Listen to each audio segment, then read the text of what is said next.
Oh, he is retiring. All right. So, Tom Brady. Yes. Yeah. The guy was a yo-yo. Couldn't decide whether he was in, he was out, left, right. I mean, I guess it's his prerogative, but oh well. I think people jumped in ahead of him without his okay. So he probably told people he was planning to do it, but he assumed that they would give him the time, the spotlight. Other people wanted to jump in front of him and be the one to announce it. It's too salacious not to want to announce it. Well, on that note, shall we move to something even more salacious, our governmental affairs? Yahoo! All right, so we'll call the meeting to order at 6:32 p.m. A reminder to any of our dial-in folks, if you want to raise your hand at any point, you can dial *9 and you may be prompted to unmute, which would be *6. So *9 is to raise your hand. All right, so we have attendance. Tess Taylor. Here. Kelly Cole is excused. Ren Blight. Ren, are you muted? Yes. Okay, thank you for that. Sean? Present. And Catherine's here as well. And it looks like we've currently got, I think, 2 members of the public joining us. First item up on the agenda is to review and approve the committee minutes from our last meeting. So motion A, approve the GTLNC January 4, 2022 Governmental Affairs Committee minutes. Do I have a first? Sean. Thank you, Sean. Do I have a second?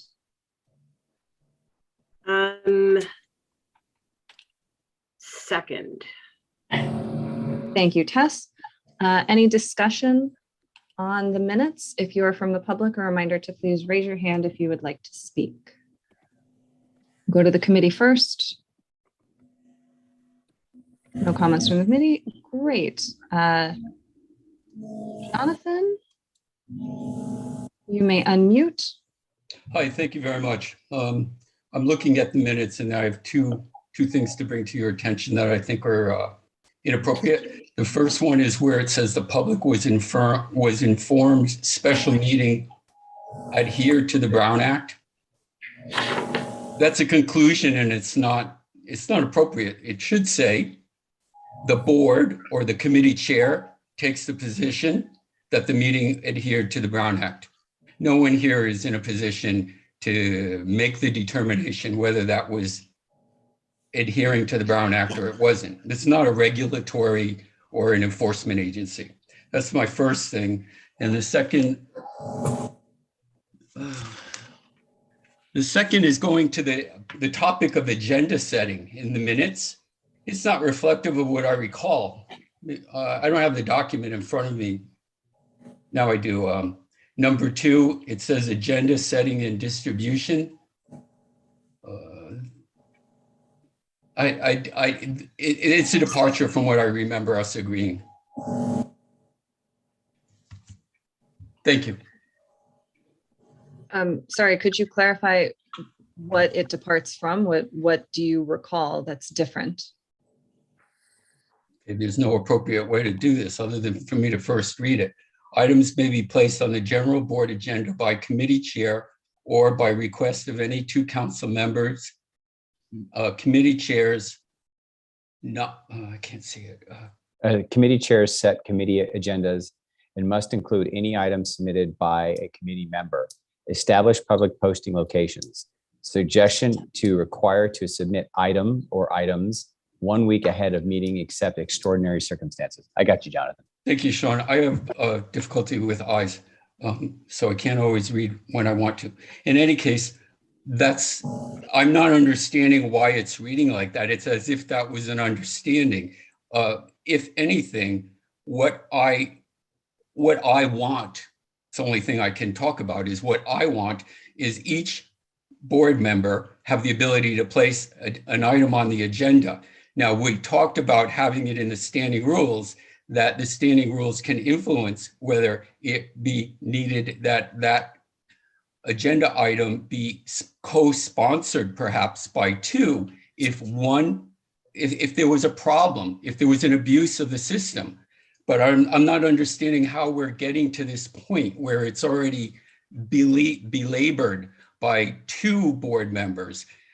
There's a machine in the bylaws provide for a mechanism currently for rule by minority. That's what this is all about for me, is getting the neighborhood council back in the hands of the stakeholders through elected representatives.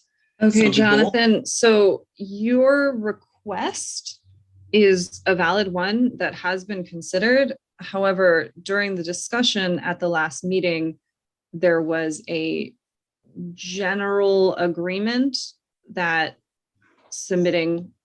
two board members submitting something would get it on an agenda. The standing rules are not finalized. These are minutes to reflect what was the general consensus at that previous meeting. So when we draft the standing rules, they will be drafted based on that general consensus, but they can be changed. So I'd recommend you withhold any opinions until that time. All right, thank you so much. Any further comments on the meeting minutes? I would like to say that the general consensus is that the more easily a board member can get something on the agenda, the better. And that should be reflected in the standing rules, and my hope is in the bylaws. Okay, but this is a comment on the minutes and what to change on the minutes. I can kind of get the misunderstanding. I get what Tess is getting at. So I guess, yeah, sorry. I didn't mean, that was just, I was thinking out loud and I apologize. But yes, I understand what Tess is saying. I think she just wants to reflect what because I too have questions, but I'll wait till we start discussing that point, because that's not how I remembered as well. So. Well, if we need to amend the minutes, because that's not, I mean, Tess, you drafted the minutes. Do you recall that this is different from what was discussed? You and I went over this in line by line over the phone. Why don't we hold off on approving the minutes for now? And I'd like to go back and review them again. Okay. All right, we'll postpone motion A until the next meeting. I would encourage everyone to go back and review the YouTube recording. All right, next up is public comment. 2 minutes per speaker on a relevant subject that is not on the agenda. I would encourage anyone to give a quick review of the agenda. We will be discussing in great detail the bylaw amendments red line draft. So that's going to be the bulk of our meeting today. All right, Jonathan, I see your hand up. Go ahead, you have 2 minutes. Thank you. First, I'd like to address this little part about me getting 2 minutes. There's been no deluge of stakeholders attending your meetings, Catherine, so that a stakeholder be given 2 minutes and call that reasonable is, in my book, not reasonable. It's just alienating stakeholders. I know you don't enjoy hearing from the stakeholders, because that's been my experience with you. So I just like to call it out. A spade is a spade, or however that expression is, that stakeholders ought to be reasonably given 3 minutes if there's not anything that interferes with it. The waste of time comes from board members who are not organized and prepared for their meetings. I'd like to also tell you that during the last meeting, at the general meeting, I made a comment using my precious 3 minutes, and I had to do it 2 times. And that has, because you're not listening, or you're listening and choosing not to ingest the information I provide. And an example is, I said that the IRS letter is required with the neighborhood purpose grant application. I had to say it twice, and everybody heard me say it. And you're certainly encouraged not to involve yourself in a discourse with me, a dialogue, but you're supposed to listen And I'm not supposed to have to use my 3 minutes to repeat myself for really basic legal requirements. I'd just like to reiterate that I think the bylaws, the reason we're doing this amendment, the reason I want the amendment is to return to the stakeholders some semblance of a representative body that's guided by some minority, some majority vote. And as it stands, that's the whole crux of this for me, is making it possible for those elected representatives in our community to be able to have a conversation with a stakeholder, and that stakeholder can reasonably believe that that representative can take the information to the council and have it on the agenda so that it can be acted upon, not as it is now, where the whole community has to address one sole person, meaning the president. That's simply. All right, thank you, Jonathan. That is 2 minutes. And this has been the time listed on our committee agendas for several months. And no, we don't have a ton of public attending this meeting, but that is the time that has been set for public comment period. It's inappropriate. That's my point. You're not hearing me.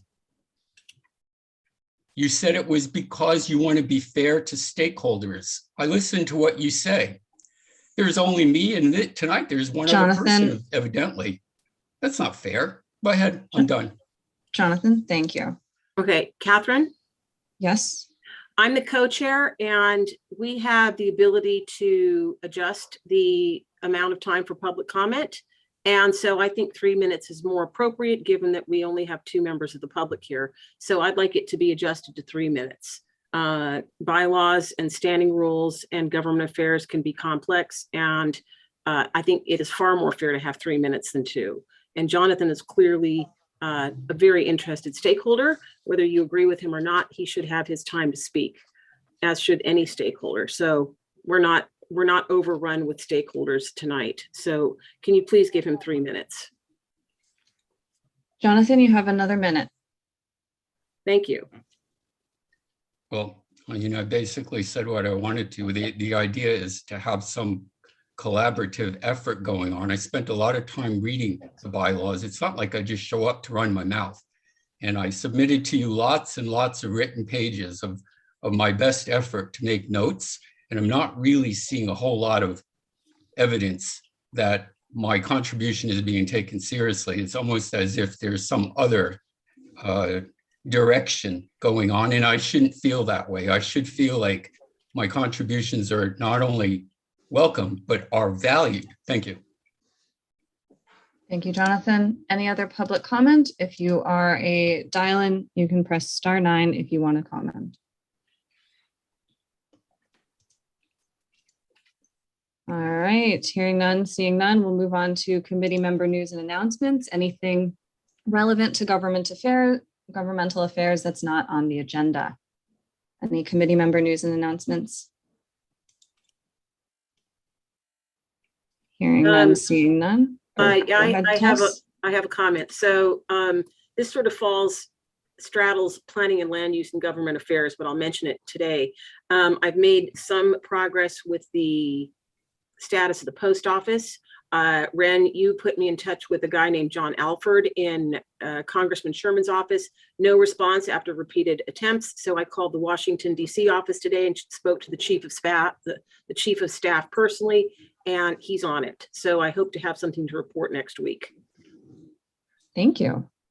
Can I ask a question to expand on that? Is that Yes. for the purposes of moving a post office to a different location, or trying to maintain the location where that's at now? Well, the residents of Toluca Lake would very much like to maintain the presence, or would like to at least know what the status or the future is.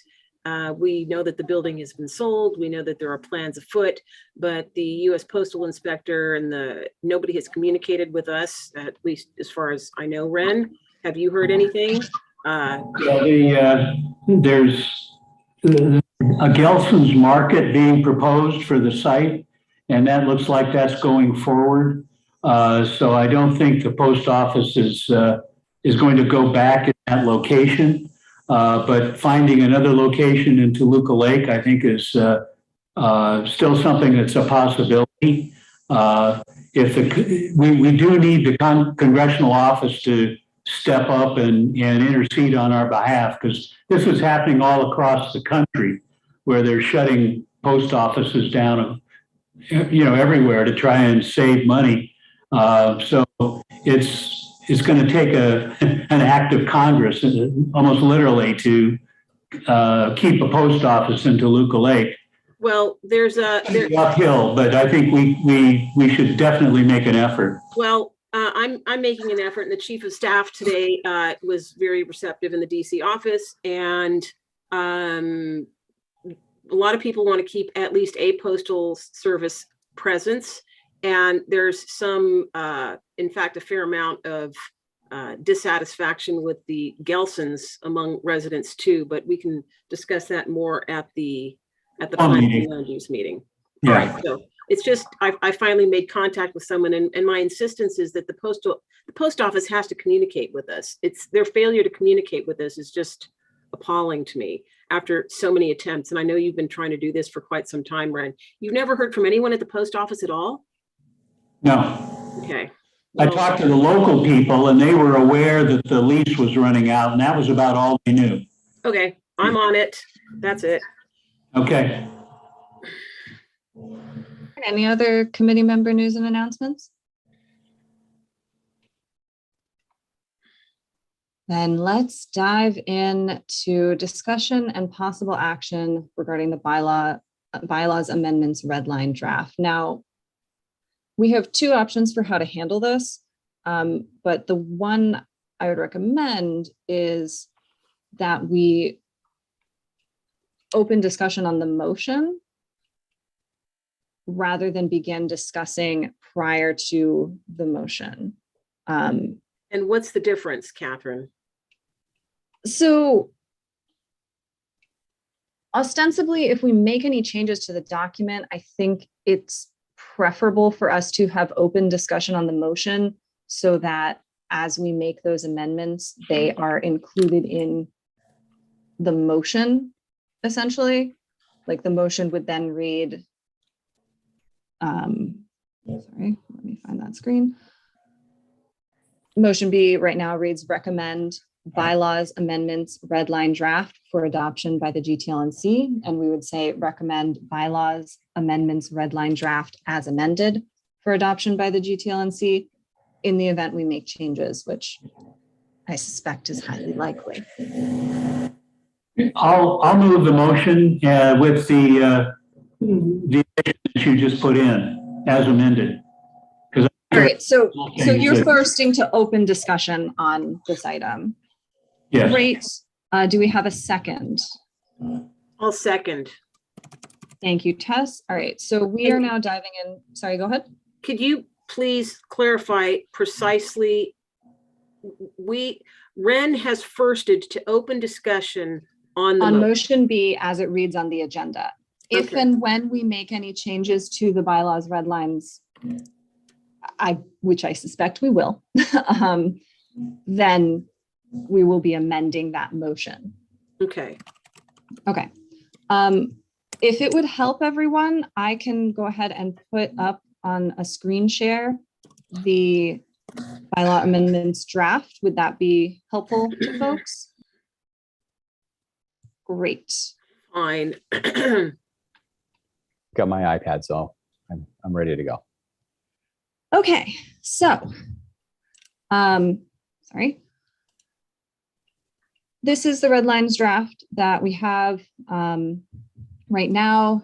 If you see, it should have the red line draft date of January 24th on the cover and in the footer of all the pages. So if it doesn't, please let me know. And then as far as changes, I'm going to sort of somewhat quickly go through the sections that we made no changes to. And if someone would like us to pause because there are changes requested in those sections, please raise your hand or speak up if you're on the committee. But for now, sorry, let me just make sure I can see all the participants while we do this. And Catherine, the name of the document This is one that you sent us via email, correct? Yes, it should also be available on the GTLNC website under Okay. our committee. If you scroll down to the bottom to meeting Okay. documents. GTLNC bylaws amendments, red line draft 2022, Jan 01/24 PDF, right? Yes. Okay. Okay. And So for the Article record, 1. Sorry, go ahead, Sean. I was just gonna say, it does say red line draft 12422 on all the pages at the footer. Awesome. So Article 1, the name, no changes. Article 2, the purpose, no changes proposed. I believe the purpose comes from the charter. Article 3, boundaries, no changes proposed, and we did not propose internal boundaries at this time. Fine. One see. comment, by the way, Weddington Park South has been controversial in the past, but I think we've decided that it is part of our neighborhood council, so we need to leave that in there. What was Yeah, that I mean, again? The Weddington Park South, you know, the Oh, okay. below the river there. We don't want to get into the history on that.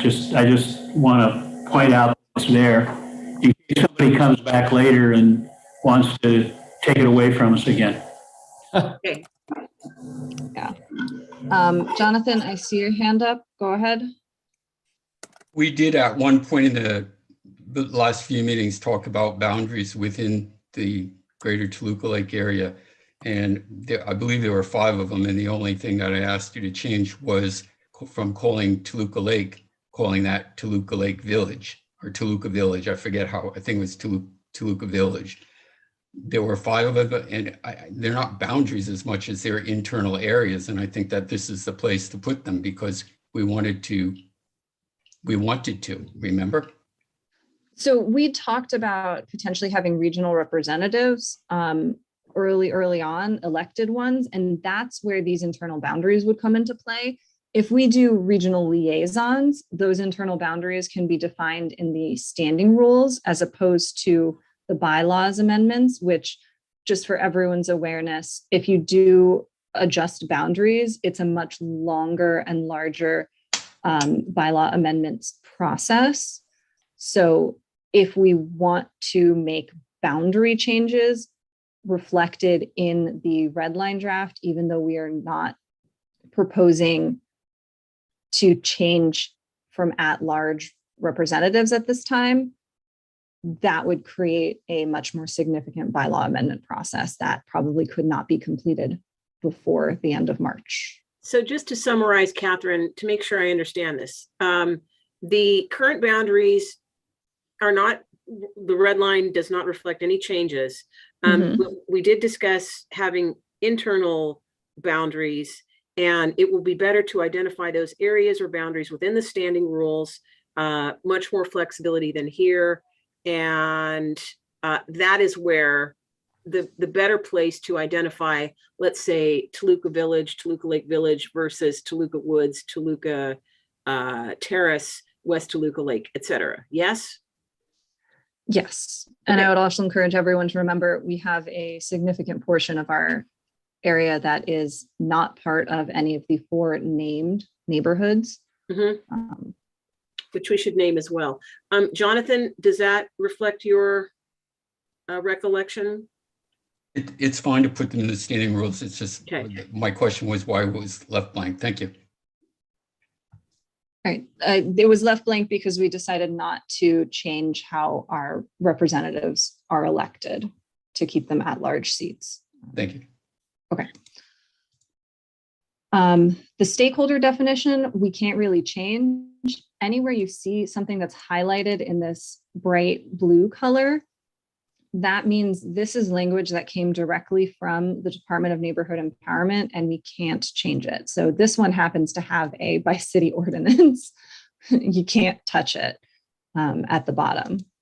So Article 5, the governing board. And this is where we start to get into significant changes. This first one isn't really a significant change. It's more of a Catherine, hold on a reordering. second. Catherine, question. I don't know if if you go back to the language, if you scroll up, that you just, okay. I just wanted to know, you had it highlighted a moment ago when you scrolled across it, but it's not highlighted in my draft. Okay. Sorry, this is the part that's highlighted. The headers will be highlighted. Okay. Sorry, this, unless city council takes action, this section we can't change. Okay. Article 5, governing board composition.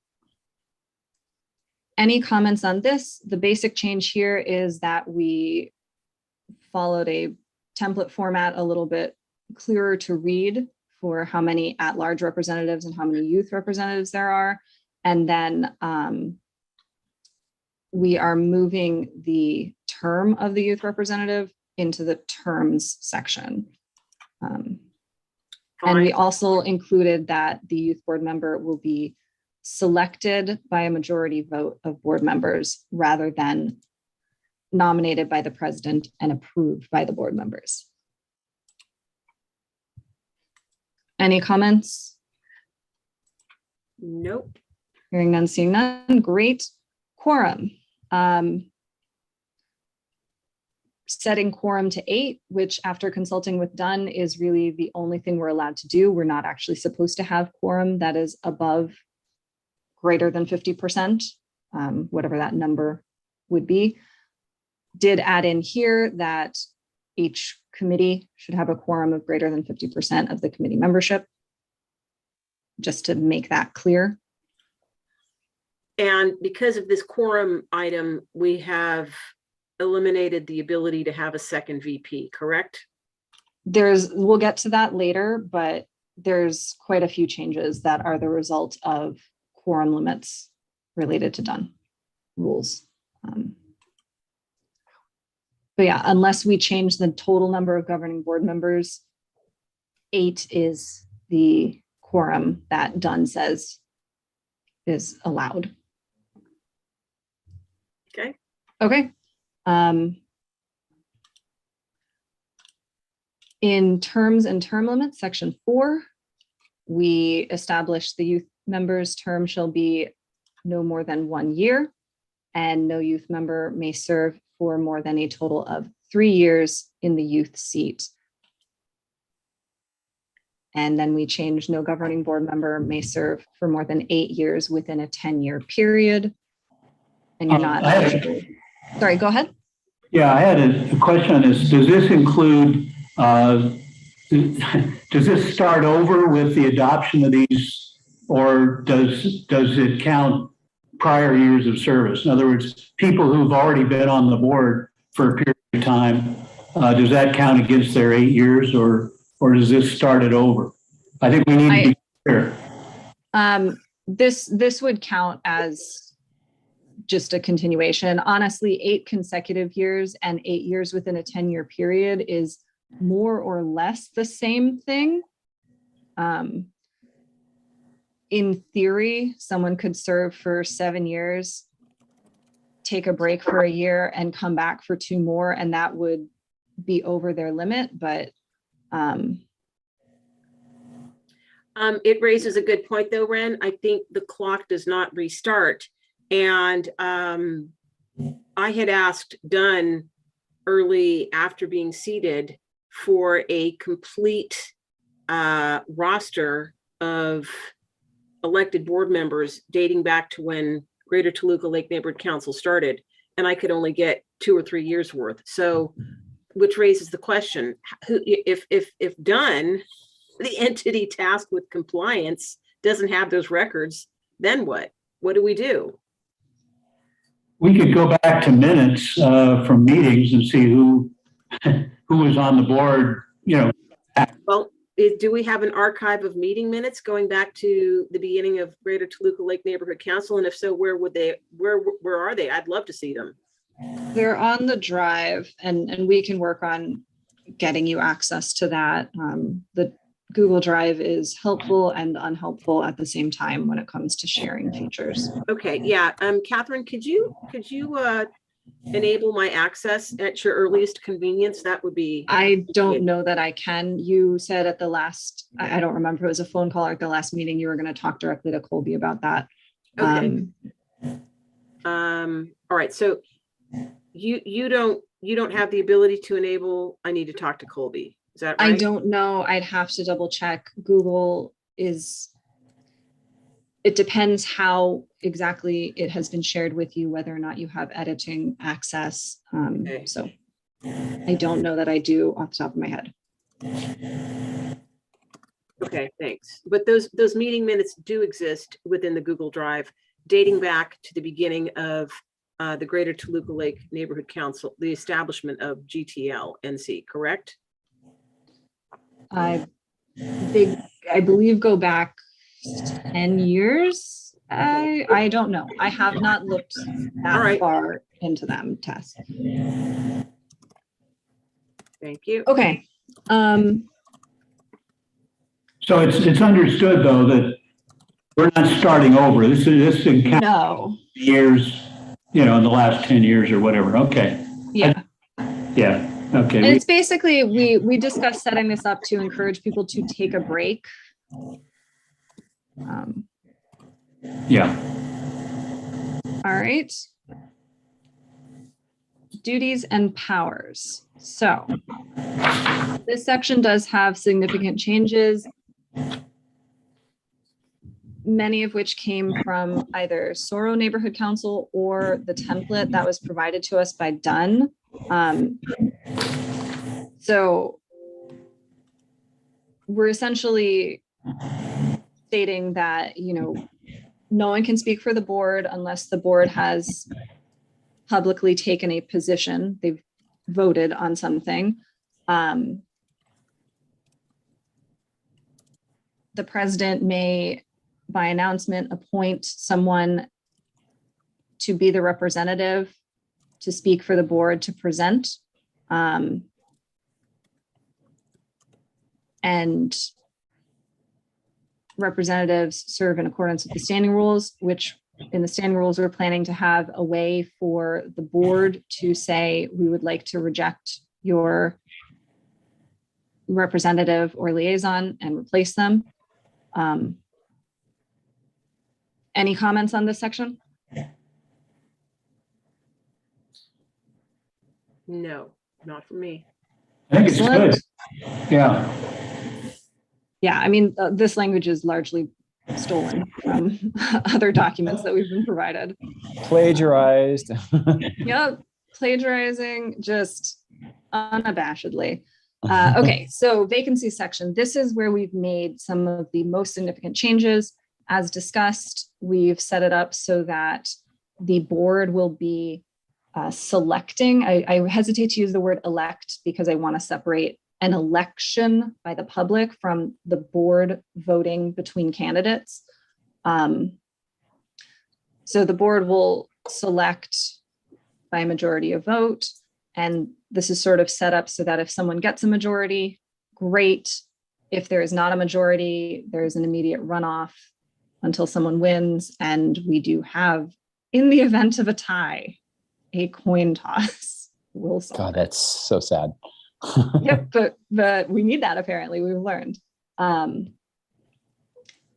there any comments on this section? And I'll leave it on the screen for a moment and then I'll scroll down because unfortunately it's across the page break. Jonathan, go ahead.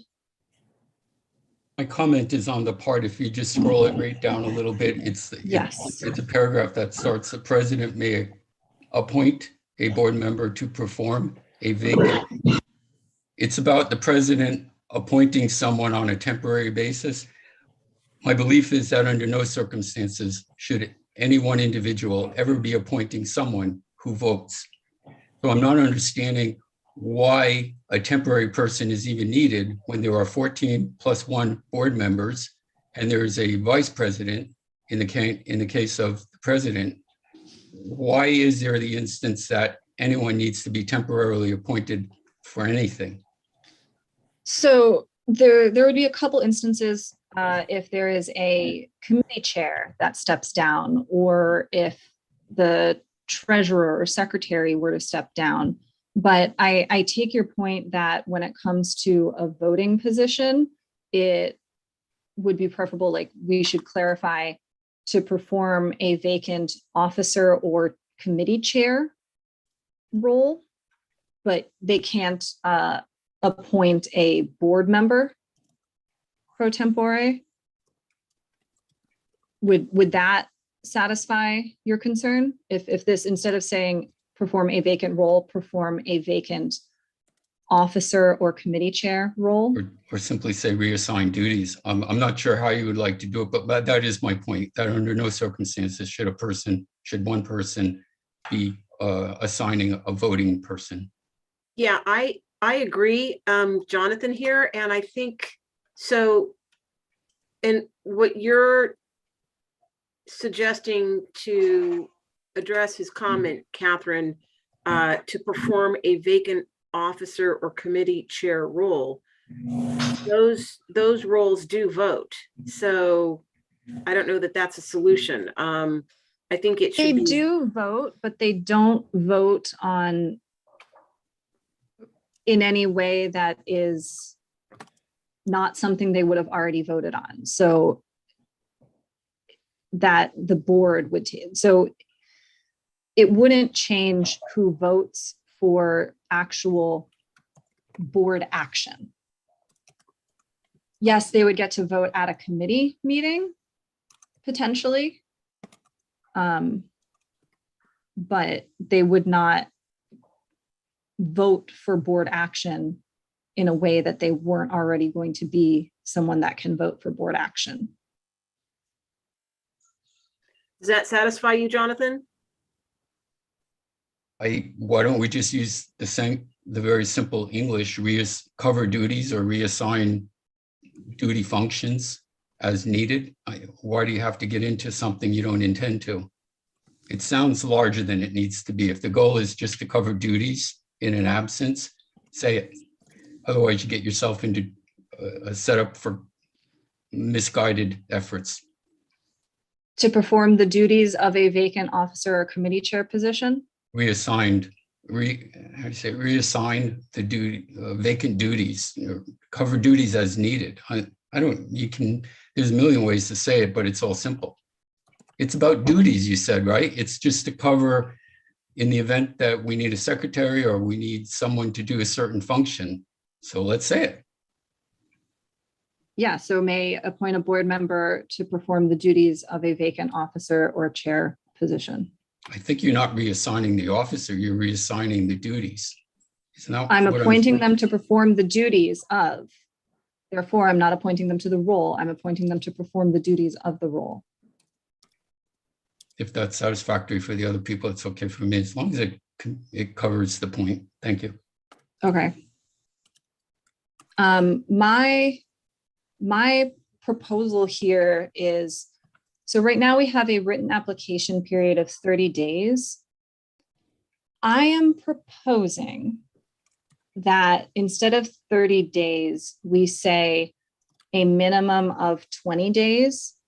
And my reasoning for this is, in the event someone were to say step down and make it official at a general board meeting, or if someone were removed by a vote of the board at that general board meeting, we would not be able to fill that role at the following regularly scheduled general board meeting a lot of the time, because that is within 30 days of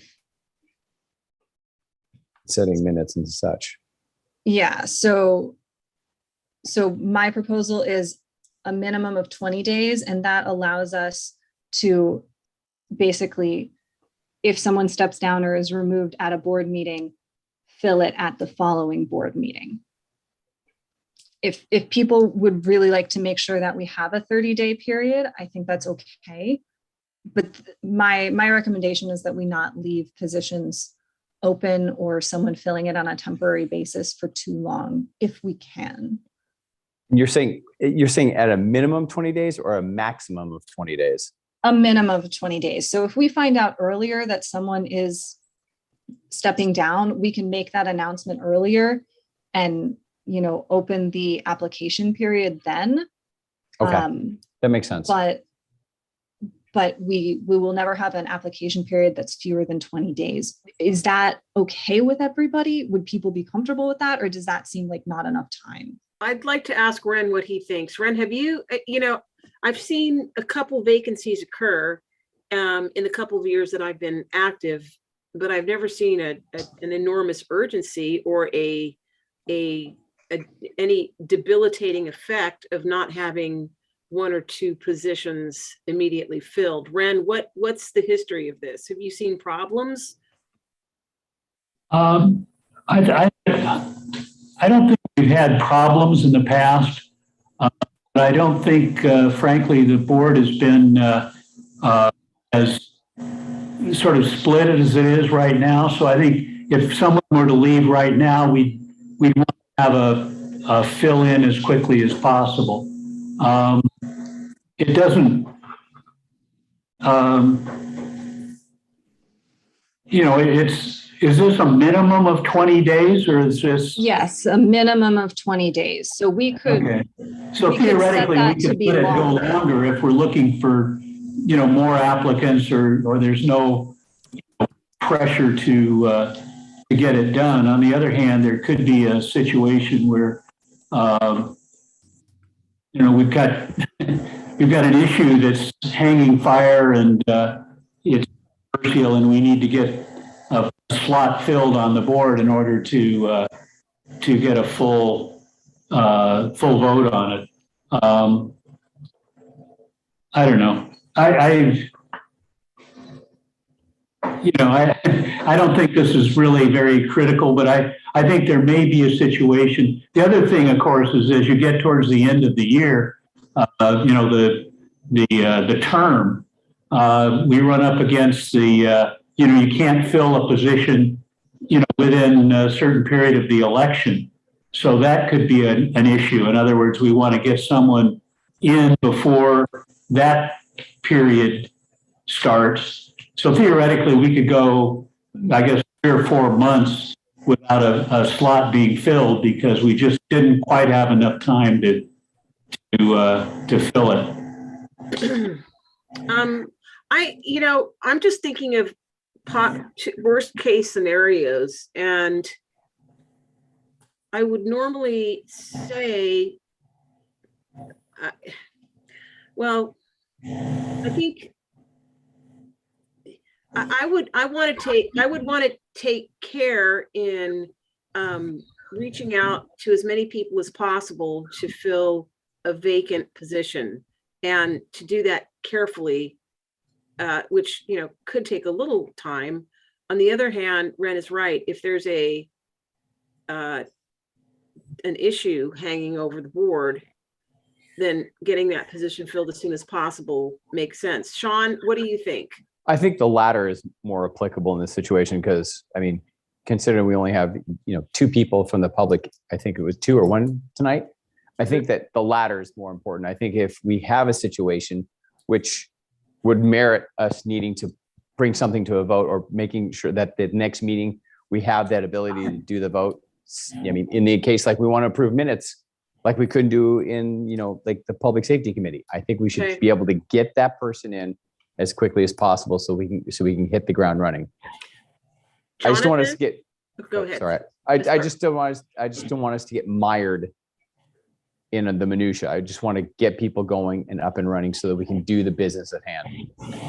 Jonathan, what do you think? I think the shorter the time, the better. I agree with Catherine. All right.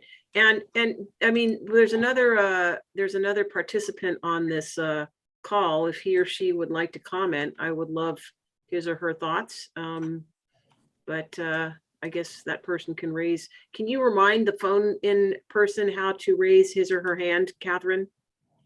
Yes, if you're calling in, you can dial *9 if you are ever interested in raising your hand. And you don't have to raise your hand if you don't want to, but you are welcome to. We do encourage that. Okay. All right, so it seems like we're in agreement. We'll do a minimum of 20 days, which gives us the option to make these application periods longer. Okay. All right. And of course, in the same section, we are making the change, perform the duties of the vacant office or chair. Okay.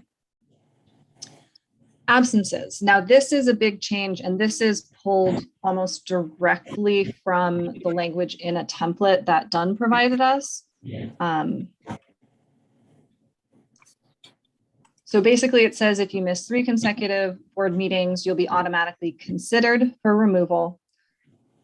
The board member that missed these meetings will be notified that their potential removal is going on the agenda, and the board will determine at that next board meeting whether or not to remove the board member for failure to attend. We are not defining excused absences, nor do we say anything about we do or do not have a version of an absence that is excused. None recommends against having excused absences. Does anyone feel strongly about this absence policy? No, I think it's good. If people don't participate, then it should be, action should be taken. Bingo. Great. And obviously, they're not automatically removed. The board will have to vote. So if someone, heaven forbid, is ill or, dealing with some serious issues, there is the option to say, we don't want to remove them if there were extenuating circumstances. So, okay. Now, this just covers the board itself, but not the committees. Is that right? This does just cover the board. For committees, we'll get to that in a minute, but right now, I believe, if I remember correctly, it's set for the committee chair is responsible for managing membership. Sorry, go ahead, Jonathan. I didn't see your hand up. Mine was a question, and that's the same thing that Rain was just saying. When I see the words regular board meeting, that means I'm supposed to be thinking of the general board meeting? It's a question. Yes, yes. Okay. The monthly meeting.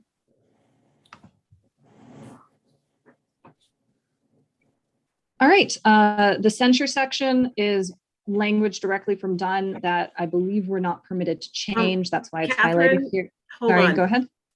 So the vacancy policy, The absence policy? or the absence policy applies to the board members, not the committee meetings. Yes. Okay. I mean, I'm glad you raised that distinction, Ren. I wonder if we should address that. My recommendation would be to put some of the committee stuff in standing rules. But if we feel strongly about having it here.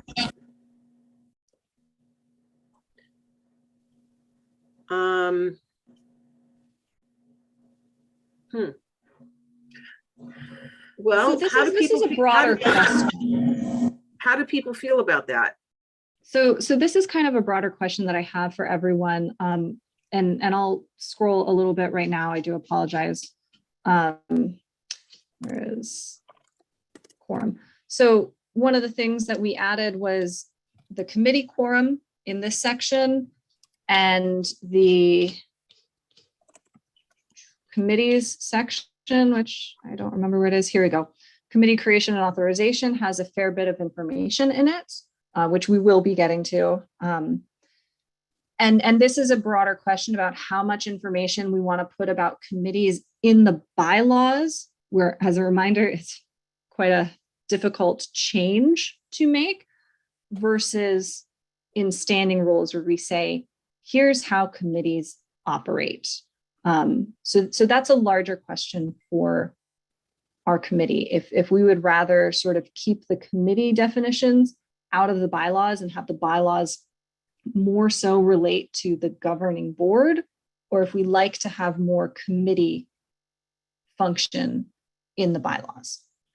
I normally would want more committee function in the bylaws, but given that we're up against a timeline and that the standing rules can give us greater flexibility and more time and space within which to wrangle, I think at this time I would keep it simple in the bylaws and address the committee attendance, absence, et cetera, in the standing rules, just for the sake of expedience. Okay, great. Does Sorry anybody for else feel scrolling. similarly? Oh, I agree. Okay, 100%. thank All you. right. In that case, would we like to adjust the quorum back to simply being about the board's quorum? Do we want to remove that and put the committee quorum definition in standing rules? Come again, Catherine? Do we want to remove the committee quorum from the quorum section and put it in standing rules? I think it can stay there. Okay.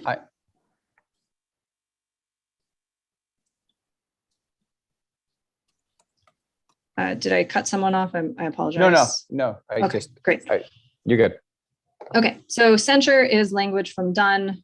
We really can't change it. Removal, also language from done. So we can't change it.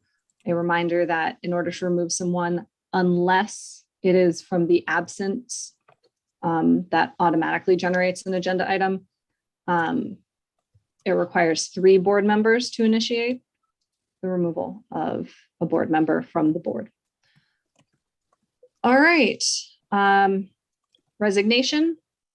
We added a resignation requirement that you have to resign to the entire governing board in writing and say the effective date.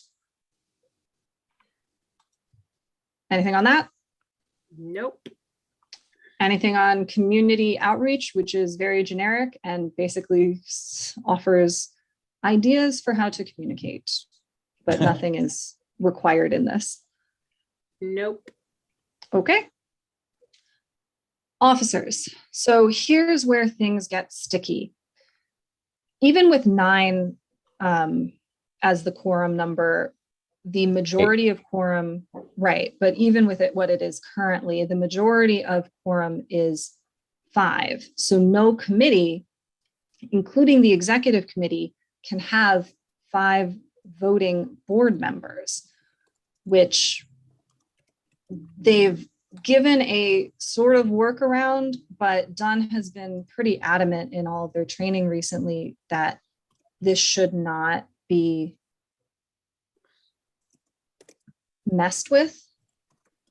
In that case, the executive committee would be the president, 1 vice president, the treasurer, and the secretary. Now you'll notice we remove the other such officers, which would be, we now have an assistant secretary, and removed 1 or more vice presidents, because if we're limiting it to 4 and we're obligated to have a president, a vice president, a treasurer, and a secretary, that's 4, and we've maxed it out. Now, there is something that Dunn has in their template, which is an alternate secretary that could step in for the secretary and act as the secretary as needed. For instance, when the secretary has a conflict of interest or knows that they're going to be unavailable. But there would not be an official assistant secretary position anymore. I have a question for you. Mhm. So if quorum, for our intensive purposes, a quorum isn't a quorum, wouldn't that be if there's 14 total board members plus 1, that's 8. And then we have to have, and the majority of the quorum for let's say 15, which we'll have, 14 plus 1 is 8. Then the majority of the quorum is 5. Why would we need 4? Because the president, vice president, treasurer, and secretary, wouldn't it allow for the opportunity to have the secretary? Because 5 is the majority of the quorum. Yeah, so 5 is majority of the quorum, which means you can only have 4. You can't have majority of quorum. So President, VP, President, VP, Treasurer, and Secretary is 4. Assistant Secretary would be 5, which would make majority of quorum. And that's what you can't have. Okay. So we max out at 4 board members on a committee. We can't have more than 4. So you can't, because I thought it was equal to or less, but it's less than a majority of quorum. Yes. Okay, so that means 4. That's silly. Yeah, but unless we wanted to have a much larger board, we That can't can't have a change. higher quorum. Yeah. In the past, we've had as many as 21 people on the board, so. And that may be where that 1 or more vice presidents option comes in. When you have a higher quorum, you can have more people on exec. Yeah, that's crazy. So, I really hate to take away a position, especially assistant secretary, because I know that when I was assistant secretary, I helped the secretary a lot. Obviously, there is the alternate secretary position, which could also assist the secretary if you want them to. They just wouldn't be a voting member of the executive committee. Which is weird because now you've created an even number for voting. So if you have if you guys come to a split decision, it's a 2-2 vote for something. How does do we do another coin toss? No. So if it's a 2-2 vote, then there's not a majority and therefore it doesn't pass. I see. Yeah. Okay, that makes sense. Yeah. And of course, most of what goes on at exec is perfunctory in its own way. It's not,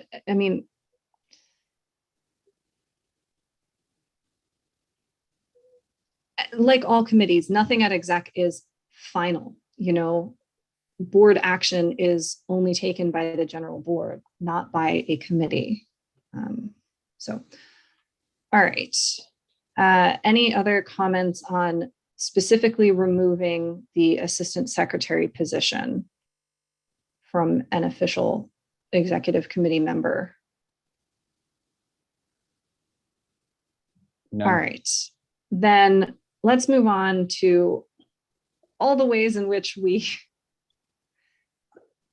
really quite trimmed down the president's role.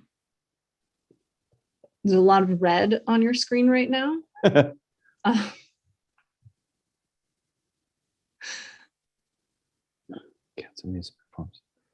Do we have comments? Do we want to add back in anything specific?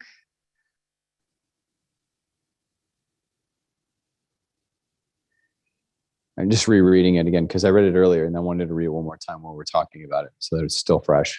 Yeah, so I'll read essentially what it has been trimmed down to is the president shall serve as presiding chair at all meetings of the council and perform such other powers and duties as assigned to the president by the council or these bylaws. I don't understand why you keep saying from time to time. Jonathan, I see your hand up. Go ahead. I didn't realize you had an order. When you get to treasurer, I'll speak. Okay.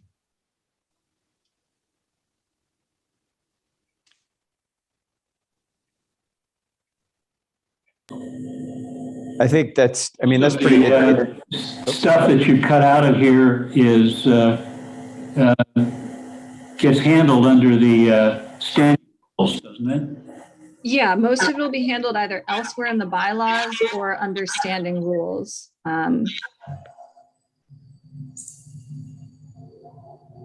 It's pretty succinct. It's short and sweet.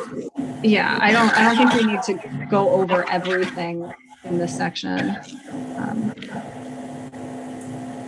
All right, then next up, Vice President, more or less the same. And Treasurer, Jonathan, you have your hand up.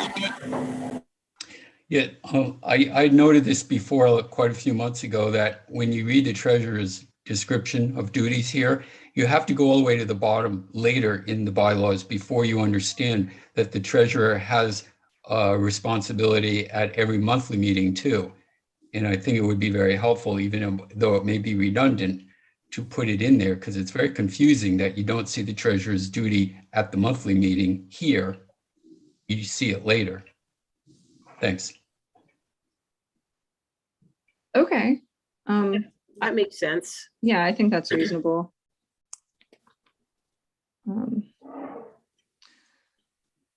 And then for secretary, we're moving what shall be included in meeting minutes out of the secretary section and putting it in the parliamentary procedure section. That's why this is deleted. It's not because we're not interested in the minutes.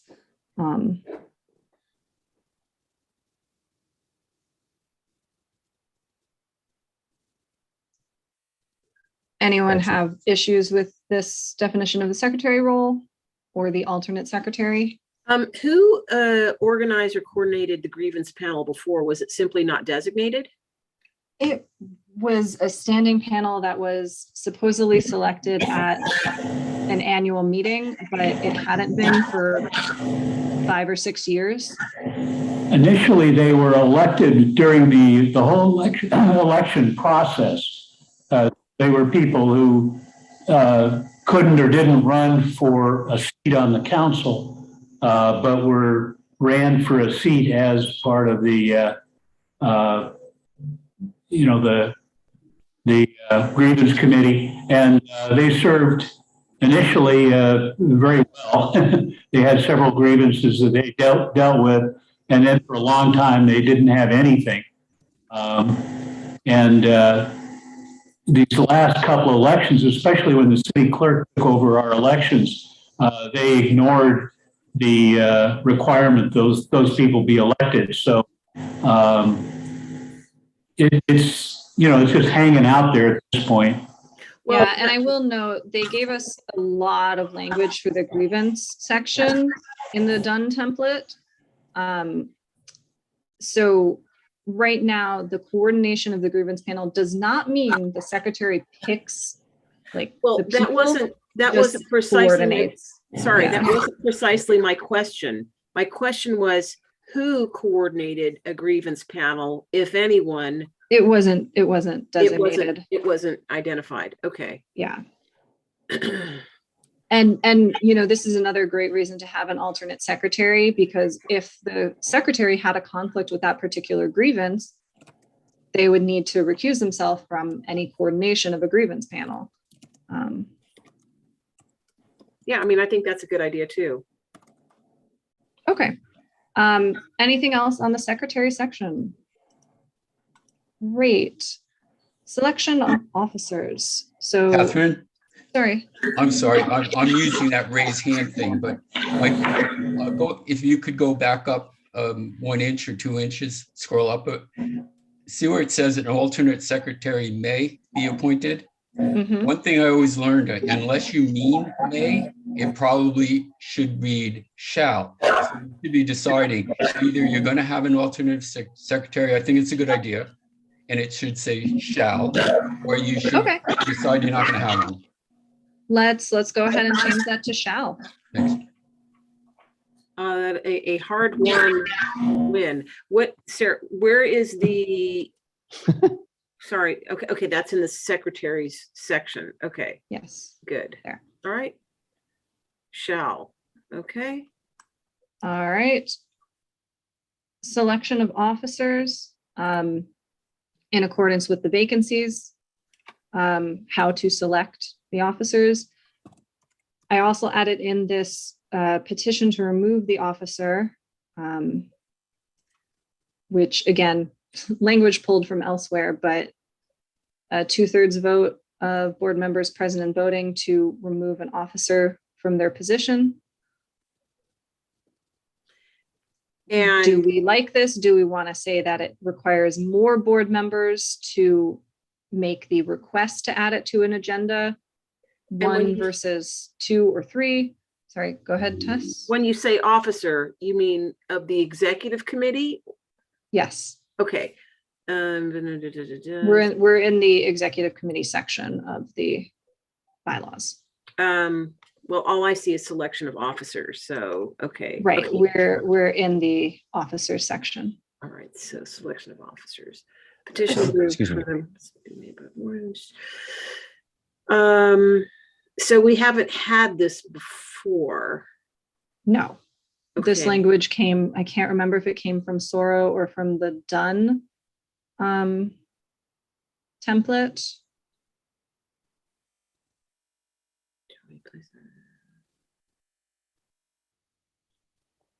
Held to address by 2/3 voted board member.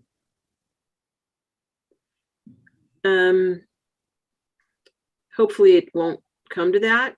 Yeah, I would only recommend that it be similar to removal, where 3 board members would need to request it, but removal from the board itself, but I don't know how strongly we feel that one board member could decide they want to add something to the agenda to remove someone. As Jonathan has mentioned before, like if it doesn't get seconded at a meeting, then you don't proceed to discuss or potentially act on it anyway. I think then in that case, I think this would fly.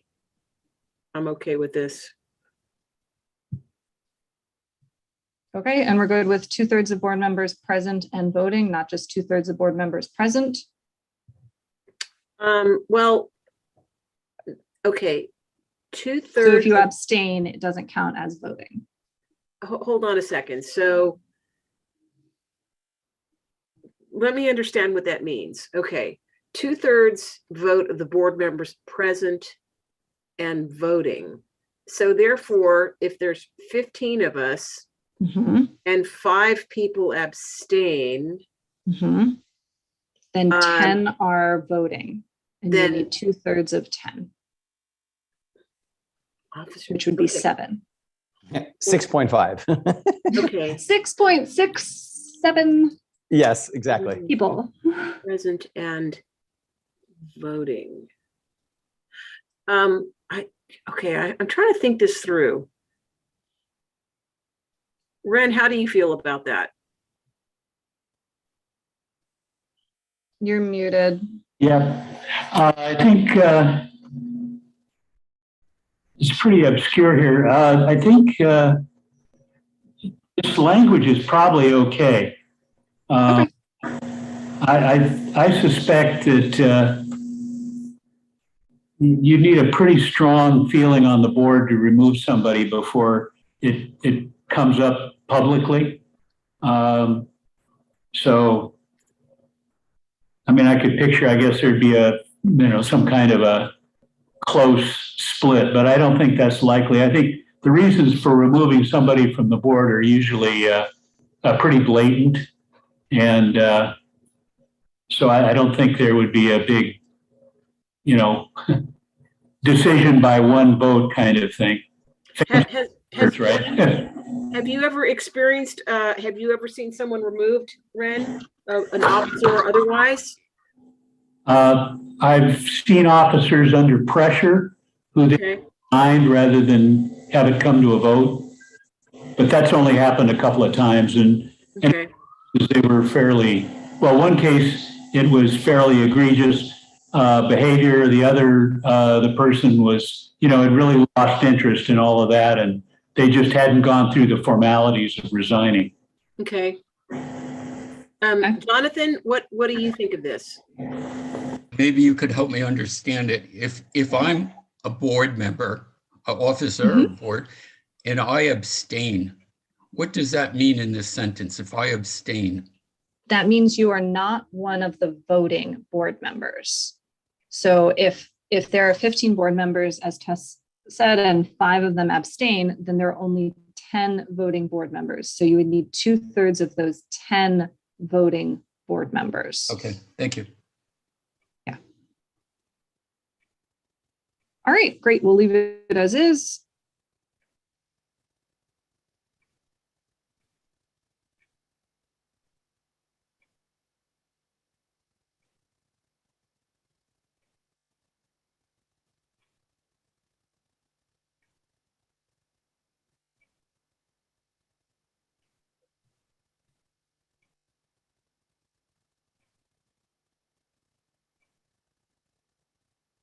We still there? It just went quiet. What happened to Catherine? We lost Catherine.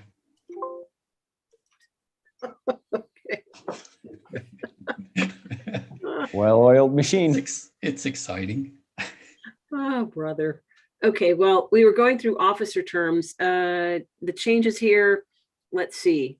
Oh, Sean, you're the host now. Check it out. I am? How'd that Okay. happen? I don't know. So Catherine has fallen off the meeting at 7:41 p.m. Hopefully she will rejoin. Let me just make a note. 7:41. Okay. So I have the bylaws here, so we are going through now, although I don't have, I can screen share. Wait, Catherine's here. Oh, is she I back? apologize. I think I'm back. Uh-oh. The internet's being the Sorry internet. for that, guys, this is why I don't have my video on. Okay, you know what? I can put the bylaws on. Shall I do it? All screen share? Am I not back? Can you not hear me? Oh yeah, we can hear you just fine. Great. I can, if your video is giving you trouble, Catherine, I can screen share the red line. No, that wasn't the issue. My roommate was doing something. On eBay buying something. I was Streaming. Streaming, there you go. Streaming video. Don't do that during neighborhood council. All right, guys. In case anyone ever wondered why I never have my camera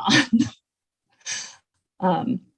Okay, so we provide a definition of an ad hoc, defined purpose and limited time frame, carry out a specific task. And so those are pretty straightforward. This is language that comes from Dunn's template. And then the committee creation and authorization section is where we took more liberties, shall we say? Let me just, if I can jump in for a second on item E, membership. Sorry, E, yes. Are we talking about 3 or 4 committee members, majority of quorum of the governing board? So that would be 4. 5 is a majority of quorum. So Right. up to 4 may be on a committee. Okay. Yeah, I just wanted to make sure that was, I think we may have a problem on our plum committee, but we'll get to that. Okay, so, all right, unless otherwise determined by Yeah, majority. there are a couple of committees that have this issue. Okay, good point, Ren. Okay, unless otherwise determined by a majority vote of the board, the committee chairs determine the membership of their respective committees. At no point shall any committee include a majority of quorum of the governing board. So no more than 4. Yes. Okay. Yeah. Okay. Should we put that in there?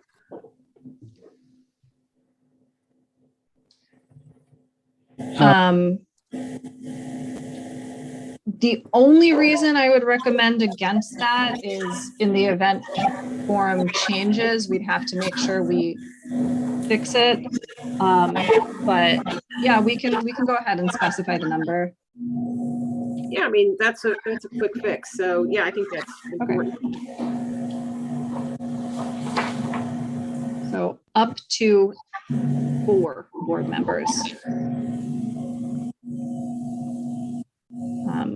Okay. So, and this is, sorry, Bren, I'm going to mute you when you're not speaking. You just, for some reason, have more feedback than others.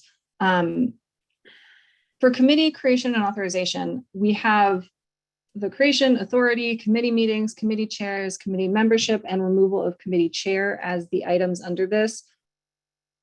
Are there any pieces of this that we would like to move to standing rules as opposed to have here?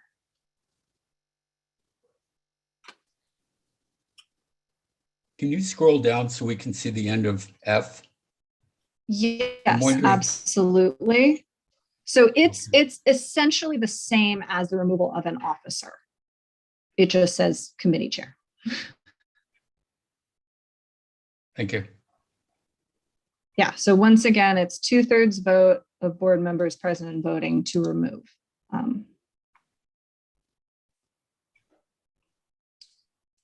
Are there any pieces of this that we feel ought not be in the bylaws specifically?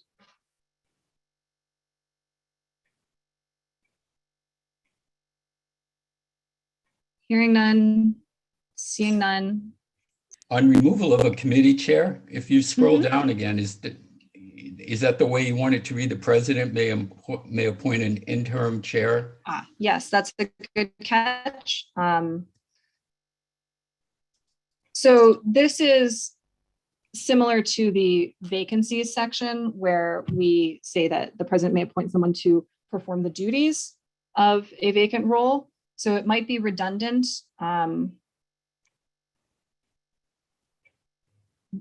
We can remove that from this section.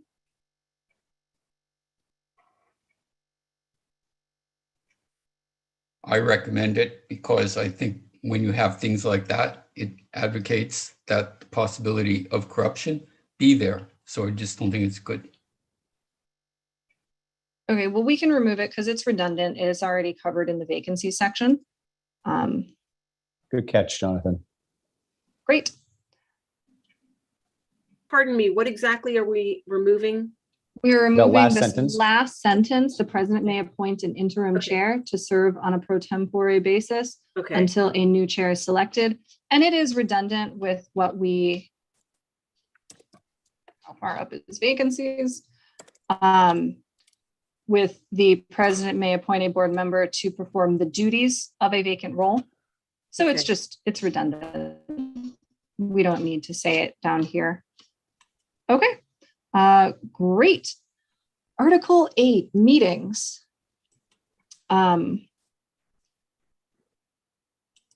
So this is trimmed down. All meetings are held within the boundaries, although Zoom is within the boundaries of literally everything. And we trimmed down the special meetings notice because there is no local paper in circulation that we're aware of that requires this. Or radio and television station that requires this.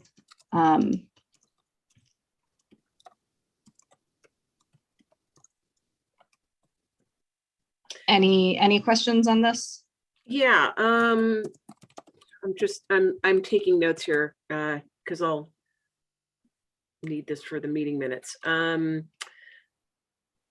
So these Brown Act requirements, the publication of a meeting, we have until now used the Trader Joe's bulletin board, the early notification system of the city, and the website, the GTLNC.org website. And this local newspaper and general circulation to radio and television, has this ever been done? I don't know that it's ever been done, but no local paper, radio, or television station I'm aware of requests notice in writing. And that's why it hasn't been done. We used to have a local Toluca Lake paper, but that's long since disappeared. Well, it's not a matter of them requesting it. It's a matter of us providing it. I mean, Because- yes, but the rule here is any of those that are requesting a notice.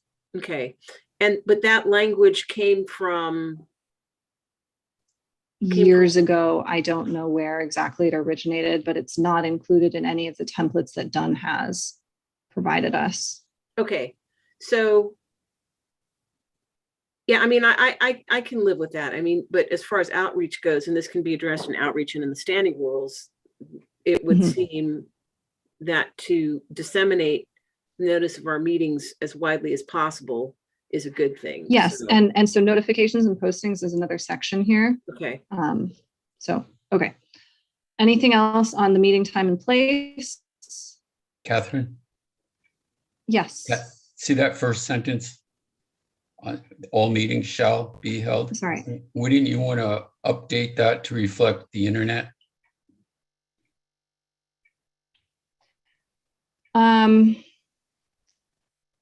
I'd ask for done guidance on this because Zoom is technically within the boundaries of the council. Because the internet is within our boundaries. Virtually but yeah, anywhere. I'll ask Dunn whether or not it would behoove us to include something about virtual meetings because we're currently under a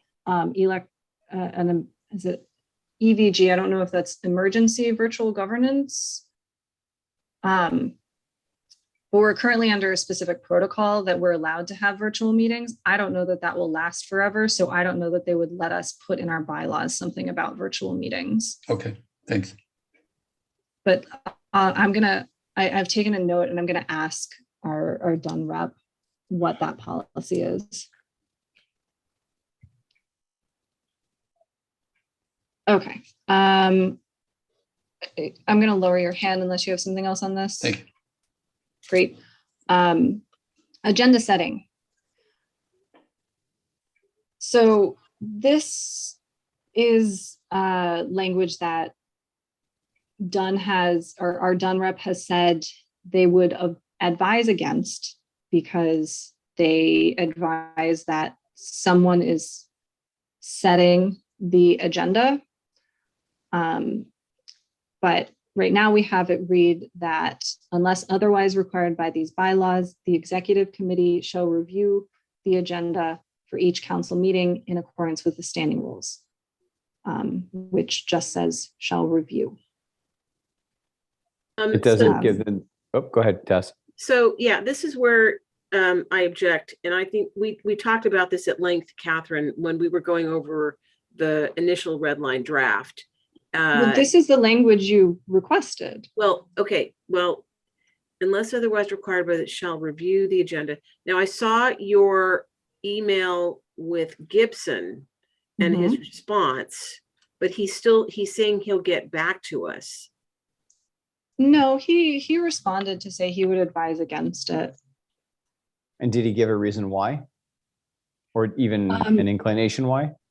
So there were two things that he said. He said, unless you currently have the standing rules in place for how this is set, this doesn't really establish how it is set. So he would recommend saying the executive committee sets the agenda.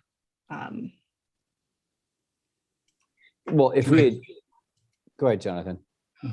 Thank you. Is it all right if I speak of?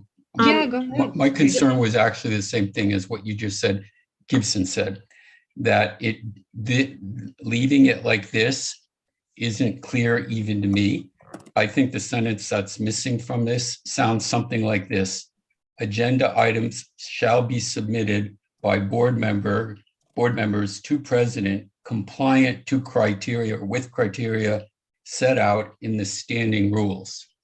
So that's establishing who's submitting the agenda and pushing it to the standing rules for the criteria, who's submitting the agenda items and to whom they are submitting them. And then you're pushing the criteria into the standing rules. As far as that first sentence, I think that the executive committee shall review. What's wrong with that sentence to me is it should be very clear that what the executive committee is charged with in its fiduciary duty is to review any agenda item for compliance. So they're not reviewing them for a political point of view.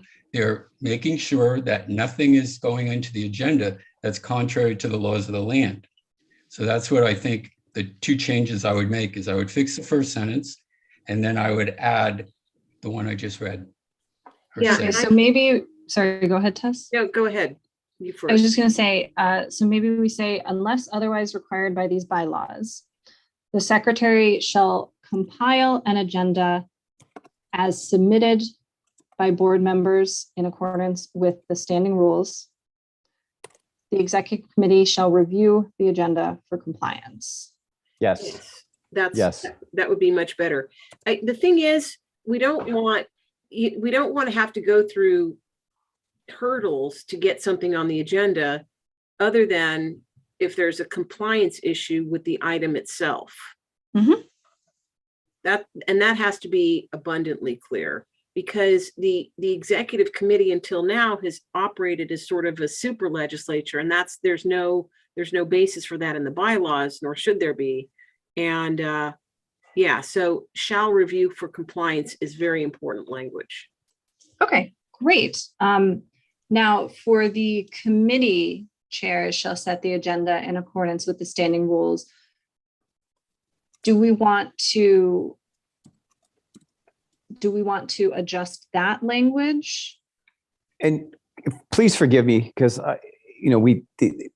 when we discussed this on 2 separate occasions, I vaguely remember, and please, if I'm wrong, please let me know.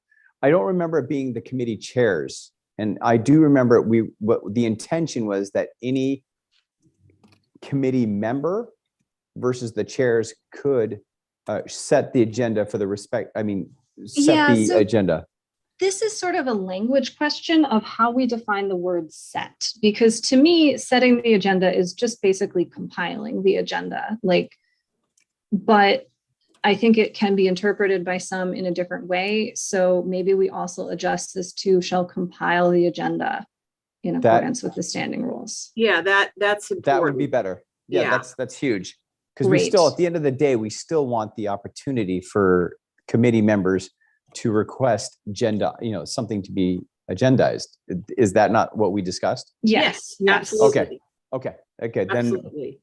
So, I think any board member, any committee member, any board member should be able to agendize something. There shouldn't be any restriction on that other than with respect to compliance. I agree. I think that's important. I think that gives everyone the power to do. All right, great. Catherine? Yes. Would you mind if Bren can't hear, I would like to ask Bren, because he talked about this subject at the general meeting. Does he have an objection to what he's hearing right now? Because I think we should resolve it here. Bren, did you have an objection? No, not at this point. The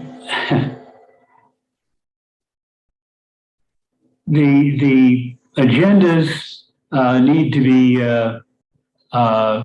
doable. In other words, if they get to be so long and full of issues that it can't be covered in any kind of reasonable amount of time, especially with public comment on every item, it could become unwieldy. But there are enough people who evidently want this, so we'll, give it a try. I don't object to trying it and see if it works. Yeah, I think that if it becomes unwieldy, I think this is also a question of how the meeting is moderated. Things can be moved along, and there can be. Okay, well, I don't think we have opposition to the way it's. Okay. Well, I want to address Bren's point that we don't end up with 45-hour meetings, which nobody wants. Then it's just a matter of prioritizing the agenda items and discussing which are most essential. And it really comes down to that. And if it becomes a problem, we can address it in the standing rules. Yeah, you have a problem though if you have an agenda out and then the chair sort of on his or her own decides which items are important that should be talked about and which items could be skipped or eliminated. I don't know that you want the chair to have that kind of power. No, and that's a good point, but that's not what I meant. That's not what I meant at all. This, at the committee meetings, the agenda items can be prioritized, and at the general board meeting, there's certainly, I think there've been times when we haven't gotten through the whole agenda. To my recollection, I've been intending. Yeah, we've adjourned and we've split and done a second special meeting. Yeah. So, I mean, but let's give it a try. If stakeholders and board members have so many things to do, to talk about, I think that's good. We want engagement. That's what this whole neighborhood council system is about. Yeah, and the good news is we're saying this all in accordance with the standing rules. So if something comes up, Ren, I'm so sorry, I'm going to mute you. If something comes up that does not work, that we discover is a problem, we'll be able to adjust the standing rules if we really do see an issue with how these are getting set. All right, since there's no real opposition to that, as we changed it to say board members and the board members submit agenda items, the secretary compiles it and exec reviews for compliance. Notifications and posting comply with the Brown Act, and it's basically just simple Brown Act policy that Dunn gave us this language. Reconsideration. So this is language that was pulled from Dunn's template. And it is what we discussed, where the motion for reconsideration must be brought by a board member that voted on the prevailing side, which means if the motion failed, a board member that voted against it, or if the motion passed, a board member that voted for it may request reconsideration. It provides a timeline and how it would work. Does anyone have questions, comments? I know this is sort of a dense block of text that I'm leaving on the screen right now.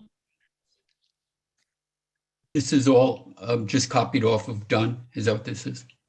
Yes. Okay, just from everyone to know, my opinion is it's fine just because it's been copied from Dunn.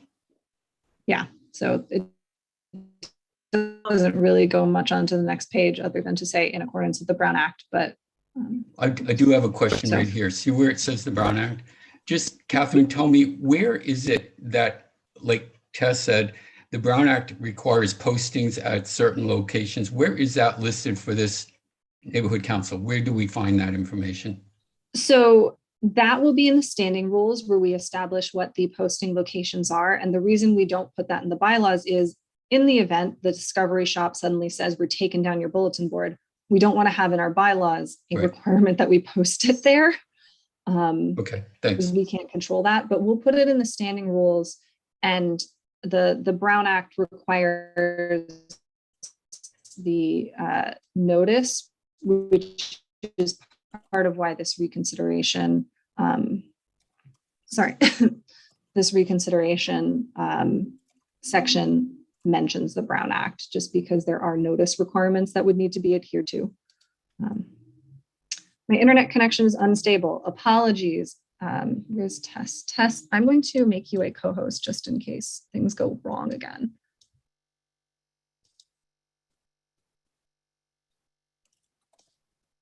Okay. All right, reconsideration, lock, finances. Now, there is a big change to this, and I will explain the reason behind it, as the line that is struck is not included in what Dunn provides to us for a template. However, the line that is struck may be one that we decide we want to keep, because it says at least once each quarter, the president and at least one other individual, not the treasurer, who is designated by the board, shall examine the council's accounts and attest to their accuracy before submitting the documentation to the department for further review. Now, as far as I'm aware, Dunn does not require us to submit things quarterly, and we have not been doing this specific task for as long as I have been on the board, to my awareness. So that's why it was struck, because Dunn doesn't have a quarterly requirement that we need to adhere to. However, if we feel that there should be a quarterly review of the accounts by the president and someone not the treasurer, and we feel it's important enough to put in the bylaws as opposed to standing rules, I believe it's important, but whether it occurs or whether it's in the bylaws or the standing rules doesn't matter to me. I mean, if anything, you can say upon submittal versus once each quarter. I don't know if that's something upon submittal. So whenever it is submitted, maybe at that point we can have someone review. So I guess when you say upon submittal, do you mean like if the treasurer submits something to the board? No, I mean, well, So Dunn's requirement is the monthly report that's mentioned here. oh, so that, Um, okay. So that's what Dunn requires. That's the MER that we pass every month, monthly expenditures report, MER. Yeah, And so we all, as the neighborhood council, review that, approve it, and the treasurer submits it. This is a different requirement that the president and someone not the treasurer takes a look at the accounts. so so we do that 12 months out of the year, but they're saying every quarter, at least one audit is what the red line out of it is saying, is it once a quarter, we have a president and someone not the treasurer take a look at it for accuracy. Yeah. And so this was stuff that was in our bylaws, but we don't participate in. We haven't done it. And I think part of the reason is that Dunn doesn't require this quarterly documentation to be submitted to them. And this is not in their template for what the finances section looks like. Maybe if anything, if there's something that calls to question, maybe we can have that put in there.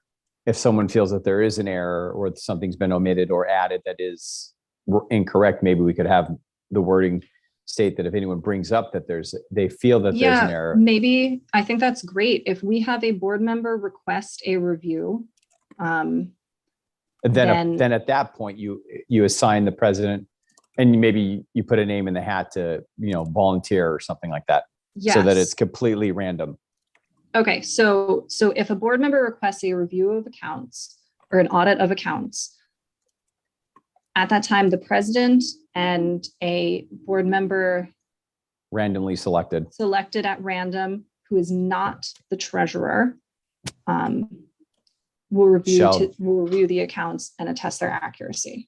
Yeah, I think that's great. Does anyone else have any Great. thoughts on that? I do. Go ahead, Jonathan. I would recommend it read something like twice or once per 6 months, twice a year, biannually, however you want to say it. The whole sentence would be there, except dropping it off at the word before submitting. In other words, this is a sentence that was put in there as a check that the president and one other non-treasurer. It's something I wouldn't do. I would not dissolve accountability over money in any way. But I would make it more accurate and less burdensome, since it's not for the department, but it's for the council itself. It doesn't need to be done every quarter, but certainly twice a year, and just get rid of the part about submitting it to the department. I would agree with what Sean says, and Jonathan, I think twice a year is fine. I would recommend going with what Sean said as when it's requested. That may be often, if you got a nut. I guess, yeah. I mean, very nutty.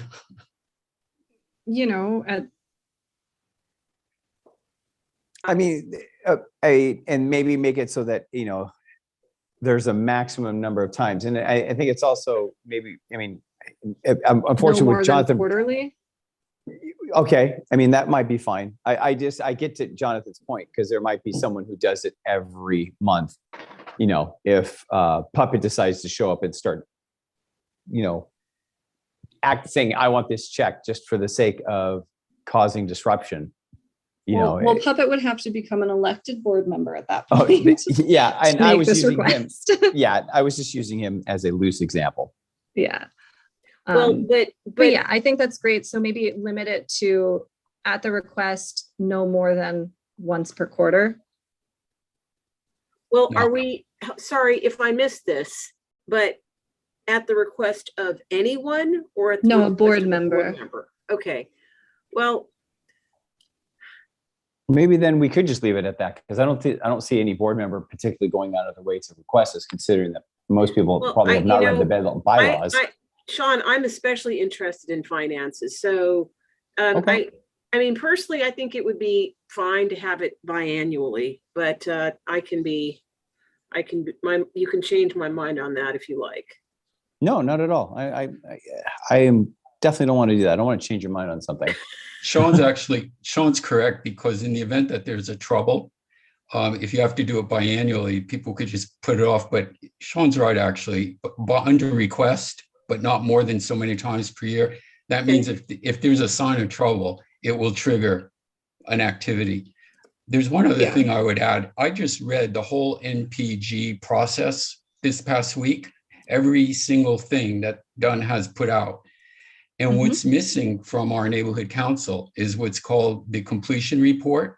It's recommended, not required, but that's when you give an MPG or a grant or you sponsor anything, the treasurer looks in writing the award, it requires a completion document, a statement of completion. So for example, if we give $10,000 to someone to plant a garden, they have to finish it and then provide back a completion that the treasurer is supposed to keep track of. I think we don't know certain projects are closed or not, because we haven't. So in the first sentence, I think it should be saying the treasurer shall provide to the board detailed reports of the council's accounts and completion of projects or completion of whatever you want to call it, MPGs or grants. Thanks. Okay, I'm going to recommend that we hold off on the NPG language. Jonathan, you are right that there is something called a completion report, and to an extent that has been done, but it is not strictly speaking required to be publicized. So maybe let's put that for the standing rules. Okay. And put it in an NPG process so Okay, that good. there's an easy place where people can see how we handle our NPGs. Thanks. Yeah, As I think about this for a second, I would rather not have it be a request of a board member. I think it needs to be an automatic thing. If it's twice a year or whatever, quarterly, I think this should be something that the board president and somebody selected from the board do, is just automatically take a look at the book, so to speak, at what's going on financially. If we have to wait for somebody on the council to notice something is fishy, I don't think that's a good way to, to have this kind of hanging out there as a possibility, but not have it happen for 3 or 4 years, and then finally somebody, thinks something's a problem. I mean, let's be real, Red. The language ought to be automatic. 4 years. I'm sorry, Catherine, what'd you say? This has not happened for 3 or 4 years. But So- yeah, maybe let's say biannually at a minimum, and at the request of a board member, no more than quarterly. yeah, I So think like there's an automatic, and there's also a way where if someone thinks there's a problem, they can make a request. yeah, I mean, I think I thought that's what we Great. sort of determined Perfect. earlier. Okay. Okay. Biannually at a minimum, but no more than quarterly. Catherine, that report is being shared, right? That's not just between the president and somebody the president picks to look at everything, right? It gets shared with the board. Well, the president wouldn't pick them. They'd be selected at random. But we can set it up so that the attestation of accuracy is shared with the board. Thanks.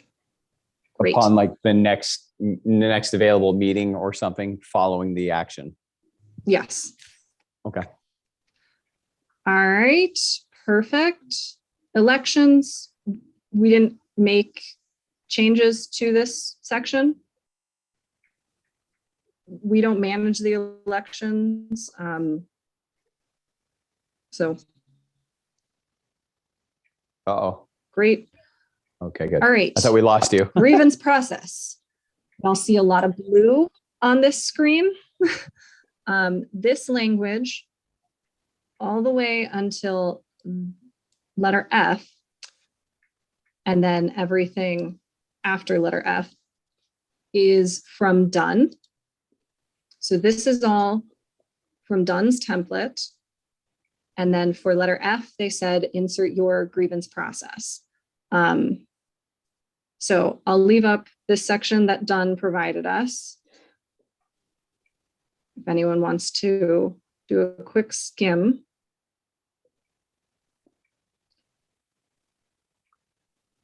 So as you'll see here, the board, the GTLNC, can either consider grievance in accordance with our grievance process specified below, or waive consideration and request the department send it directly to a regional grievance panel. And our grievance process is lifted more or less wholesale from SORO because it's similar to what Jonathan proposed. We have essentially a jury pool. People can sign up to be considered for a grievance panel. And at the time the grievance happens, we take that list, select at random. So you'll see randomly selected from the pool, 3 non-board member stakeholders. And then this is the process that was listed in the SORO Neighborhood Council as far as the secretary helping to coordinate the meeting.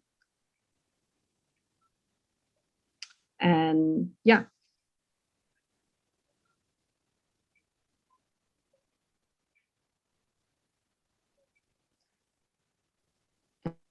And then for grievances filed by a board member, that bypasses consideration by the board itself. It goes directly to the regional grievance panel. We do not, if a board member is upset, we as a board don't get to decide if we're going to consider it.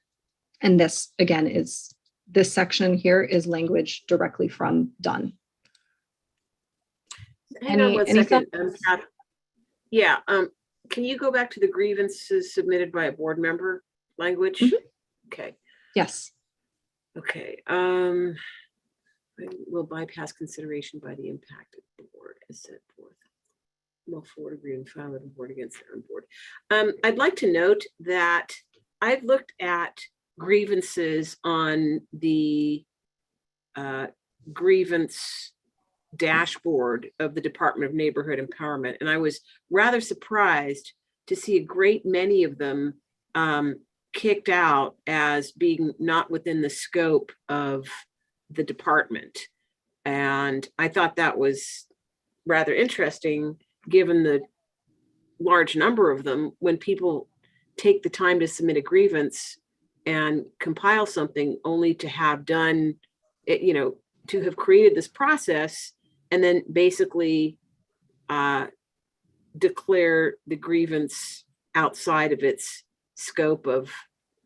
So Tess, do you have any examples of these? Because obviously there is a limited scope of what Dunn can consider. These are things like I don't, bylaw, failures to follow bylaws or something, as opposed to someone being upset with a decision a board made. No, Like all I'm saying, Catherine, is it's a point of interest. And I actually downloaded a bunch of the grievances and I found it curious. I didn't do an analysis as to the nature of the different grievances that were kicked out, although some of them seemed to me to fall well within the purview. But I will do a more careful analysis. It's just a point of interest that a lot of the grievances being brought to Dunn are being thrown out. So it's a lot of effort being expended for what, I'm not sure exactly. That's all I'm saying. Yeah. All right. So do we feel good about how this is set up? The grievance panel pool, we will have a standing rule establishing how people sign up for it and how that list is maintained. Do we Hearing none, have, seeing- I do have one question. In the event that we request this pool, if this actually comes to fruition and we have this pool, and in the event that we don't get a certain number of people to fill that, how then do we proceed? Or- I think or if we that's a don't question have to everybody. enough people to fill it, maybe we automatically refer it to the regional panel. It bypasses our consideration if we're incapable of following our grievance process. I think that's, to me, that's acceptable, because if we don't have enough people outside of our area that want to participate in that, then we should then, I just don't want a grievance that is righteous, that should be heard, and not enough people participate. It shouldn't fall on deaf ears. It should then go to the, it should be moved upwards, up the chain. Yeah. So let's add in, and Jonathan, I do see your hand up. Let's add in that in the event there are not three non-board member stakeholders able to serve, the council will refer the grievance to Dunn for handling. Jonathan, I see your hand up. Go ahead. Yeah, probably you would want to say willing to serve, because we don't know if they're able or not, but just willing.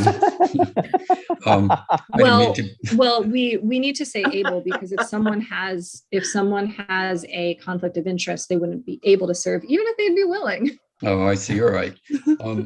I don't want to pick it apart, but I'm just wondering, what is a randomly selected by the secretary mean?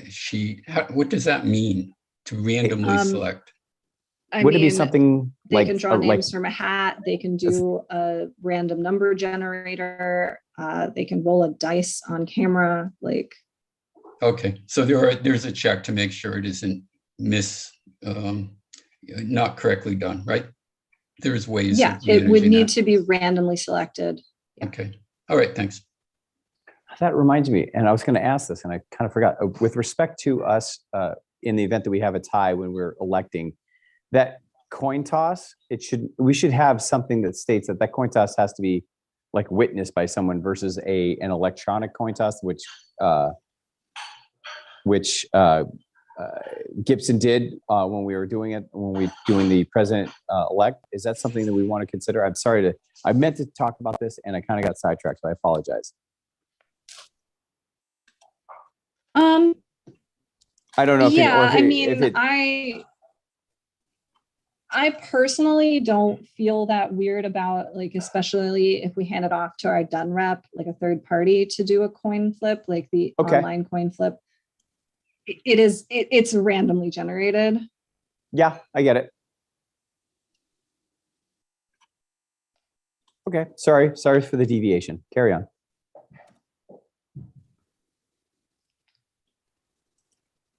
All right, anything else on the grievance process, extensive as it is? Do we feel good adding in that if we don't have three people able to serve, then we will refer it to the regional committee? It's good. It's a good idea.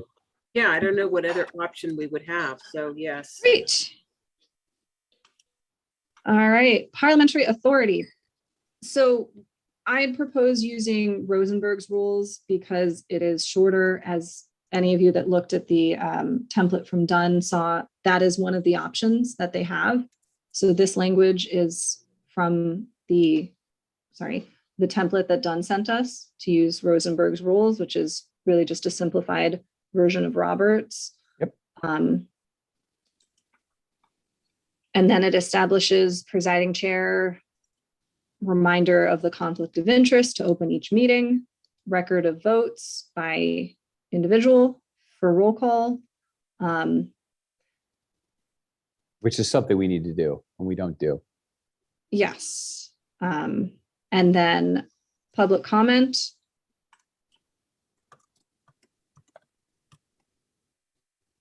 this does not set a specific time for public comment. Are we okay with not having a minimum amount of time?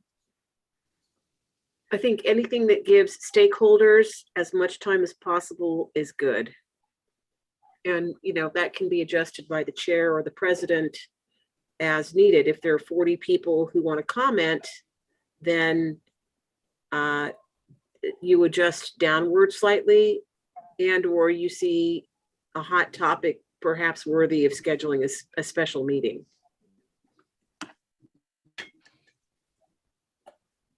Okay, Jonathan, go ahead. Yes, I like seeing the word reasonable rather than assignment of times. In other words, people have to make judgment calls sometimes, period. Maybe a something- reasonable, I apologize. I thought you were done. Continue. There was, I just drew a blank. There was something I was going to say and now I forgot what it was. So sorry. What if we were to put something in like reasonable based on, the circumstances at hand? Like Tess says, if we find someone where there's 150 people waiting to make one comment, then at that point we then adjust accordingly. But if there's, if we don't have a lot of people and it's a situation, let's say for tonight, we can then up that or be a little more lenient in the time allotted. I'm fine with that. It's just it's a two-way street where the neighborhood council can stand to benefit immensely sometimes from listening to somebody who has something to share that's important, that isn't coming from within the board. In most cases, you really want to afford that opportunity. Other times, from that one you keep calling puppet or whatever it is, Yeah, it's just something you really want to suppress and get rid of because it's a waste of time. Thanks. 100%. I mean, everyone's time is valuable. Shall we say determine the reasonable length and time and format of the public comment? And then in the standing rules, we can go into greater detail at how reasonable time might be determined. Yes, I think that's good. Yeah, because we could then, that's good. And no one else is I have a question on the recusal. Yes. Conflict of interest on a call. Does that mean you go off the call completely? Yes, you have to, at a minimum, you have to mute yourself and not participate. You are technically supposed to leave the room. You could sign off of the call entirely.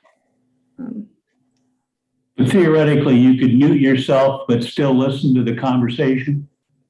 Theoretically, you could. And in fairness, these are all public meetings. They're recorded and on YouTube. So anyone could go back and listen to a section that they're not part of. They just can't really participate and they're supposed to step out. They can participate. Yeah, they can participate. And part of the reason I think they have people step out is to reduce, like at a physical meeting, is to reduce any potential intimidation factor of someone remaining in the room and staring down at someone. Or yeah, no, I agree with that. But on a Zoom meeting, it's just not very applicable. If you just go and stop your video, but you can still listen. And I don't know if that's problematic, but it's different than leaving the room. Yeah. Well, the EPG, sorry, go ahead. So, but then there's also, participation, phoning and texting is participation. And a person who is recused either for conflict of interest or other reasons, shouldn't, I think needs to leave the meeting entirely and sign out. Okay. Yeah, I mean, right here, we're not defining this with respect to Zoom because this is our bylaws, and the virtual governance actually has rules about what recusing in the world of Zoom means. We can maybe look into whether or not there's a way to put people in waiting rooms or something. But right now you have to recuse, you can't participate, you have to at minimum have muted and video off, and you should just sign out of the meeting if you can. Yeah, well, Okay. I think it should be a requirement to sign out, not, just that, because with virtual, Okay, we can put that in the standing rules, though. It's getting very late. If it's not something that is specifically going in the bylaws, can we just say we'll address it in the standing rules? Standing rules, that's good. Jonathan, you have your hand up. Yeah, I'll be really quick. It's hard. I think you have to mute Rain. Okay. What I was going to say is, I just remember what I was going to, what I was going to say before. I forgot to tell you that there's something that goes on in the meetings that wastes a really large amount of time when we have stakeholders calling in. And at the beginning of the meeting, if the chair would not only announce a conflict of interest, but would read the agenda points, what happens is when stakeholders start to talk about their open forum, they don't have a clue what's on the agenda. So if you understand what I'm saying? I don't want to say any more than. Yeah, I do. Okay. I think that would be helpful. I don't know that it needs to go in the bylaws. Somewhere in the standing rule, somewhere, but it isn't happening, and it's wasting so much time because you have to step in and say Okay, that's yeah. coming up later, and it happens over and over again. It's so inefficient. Thank you. Yeah. All right. Anything else on the parliamentary authority section? Hearing none, seeing none. Amendments. So this is not a significant departure from our previous language. It's just a little more in depth. So right now, 2/3 of the council members present, not present and voting, but everybody who shows up to the meeting and is in attendance is required to pass. Can I say something I saw? Yeah, sorry, go ahead. Okay, I read it previously. So what I noticed was you removed the part where the secretary is charged with the responsibility of carrying the proposed amendment forward to the council. Okay. Yeah, so previously, yes, it is assigned to the secretary, but in this case, the agenda setting supersedes anything. So we're going to say that the secretary compiles the agenda for this. We don't need to reiterate here that the secretary will be responsible for making sure it's on the agenda, because they're responsible according to where we said above that the secretary is compiling the agenda. Well, it says now the board shall forward all proposals to the appropriate committee. I'm just remembering that I went through this process. Remember, that's how this all started. Yes. And if I wasn't able to say, you have to listen to me, because if you don't listen to me, you can't ask the secretary to forward. Okay, so there's a missing chain here. It goes dead. In other words, if a board member or stakeholder proposes amendment during the regular meeting, okay? It does not automatically go to a general board agenda. It has to go to a committee first, which in this case would be the governmental committee, although the board could decide at that time to form an ad hoc bylaws committee to review it. And it would only be considered during a period when the department is accepting amendments, so as to avoid work that can't have any effect. And this is done for a couple reasons. One, first of all, Jonathan, thank you so much for your recommendations, but it was something where if we had simply put it on the next general meeting agenda, it's not fully fleshed out and it wouldn't have really been able to be passed at that time. Whereas this gives us the opportunity for a committee to review to make sure that the language is good and then to submit it to the board for consideration. And again, only when the department is accepting amendments, because otherwise it's an exercise in futility. Yeah, that part I'm okay with. It's the chain that has fallen away from this. In other words, a person proposes an amendment during a regular meeting. Okay, no one wants to listen. That was my experience, but I had the advantage of being able to say, but the bylaws provide for. The bylaws would still provide for that, Jonathan. The Well, board will it forward says the that the board proposal. shall do it. Yes. So I'm wondering how that mechanism actually plays out in real life. How does the board have see, when it was the secretary, it's a specific person with a charged responsibility. When it's a group So of this people, allows the board to determine if it goes to an ad hoc committee that the board would form at that time, or if it would go to just an established committee like governmental affairs. The board could decide in response what committee it goes to. I recommend the board members consider what's in here. I don't know. Which I will note, this is language from Dunn's template. Okay, all of it? Yes. Jonathan, what's the specific paragraph that concerns you here? The first paragraph of the amendment. Okay. The board shall forward all proposals. Any board member may propose an amendment during any regular meeting right to the council.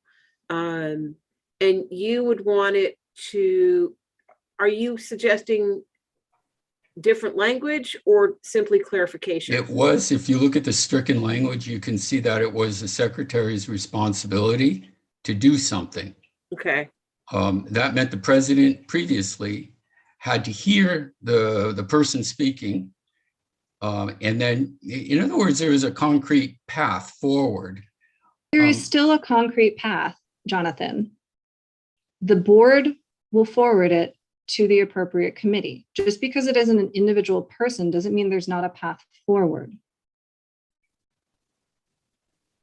Okay. It is establishing that the board decides if it goes to a specific standing committee or if they're going to form an ad hoc. Okay, thank you. I don't mean to belabor it. That's not my point. I didn't understand, and sometimes I don't understand things right away. Thank you.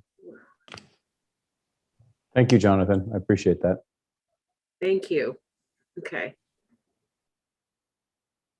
Anything further on the amendment section? All right, compliance. This language is just copy pasted from Dunn's template. I figured why not just comply with Dunn's template for And comply for the compliance. yes, we're going to comply in the Sorry, compliance I couldn't section. resist that.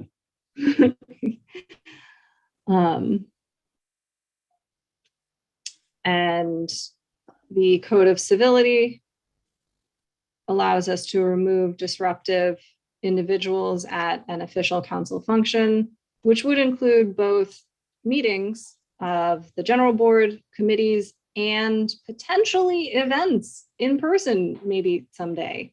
Okay. Yes. And Yeah. will there be prescribed there? This was at some of the Civic U trainings or meetings. Warning, please comport yourself appropriately. This is your second warning. This is your final warning. You're booted. Will that be detailed in the standing rules? We can detail it in the standing rules if we want to. Okay.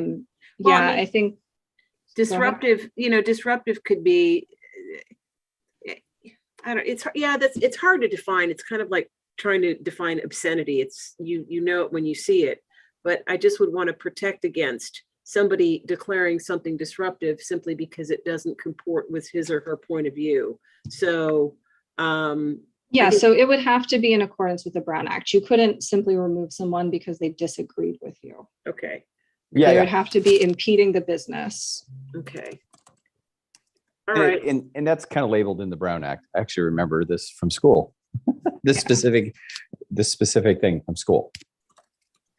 All right, training.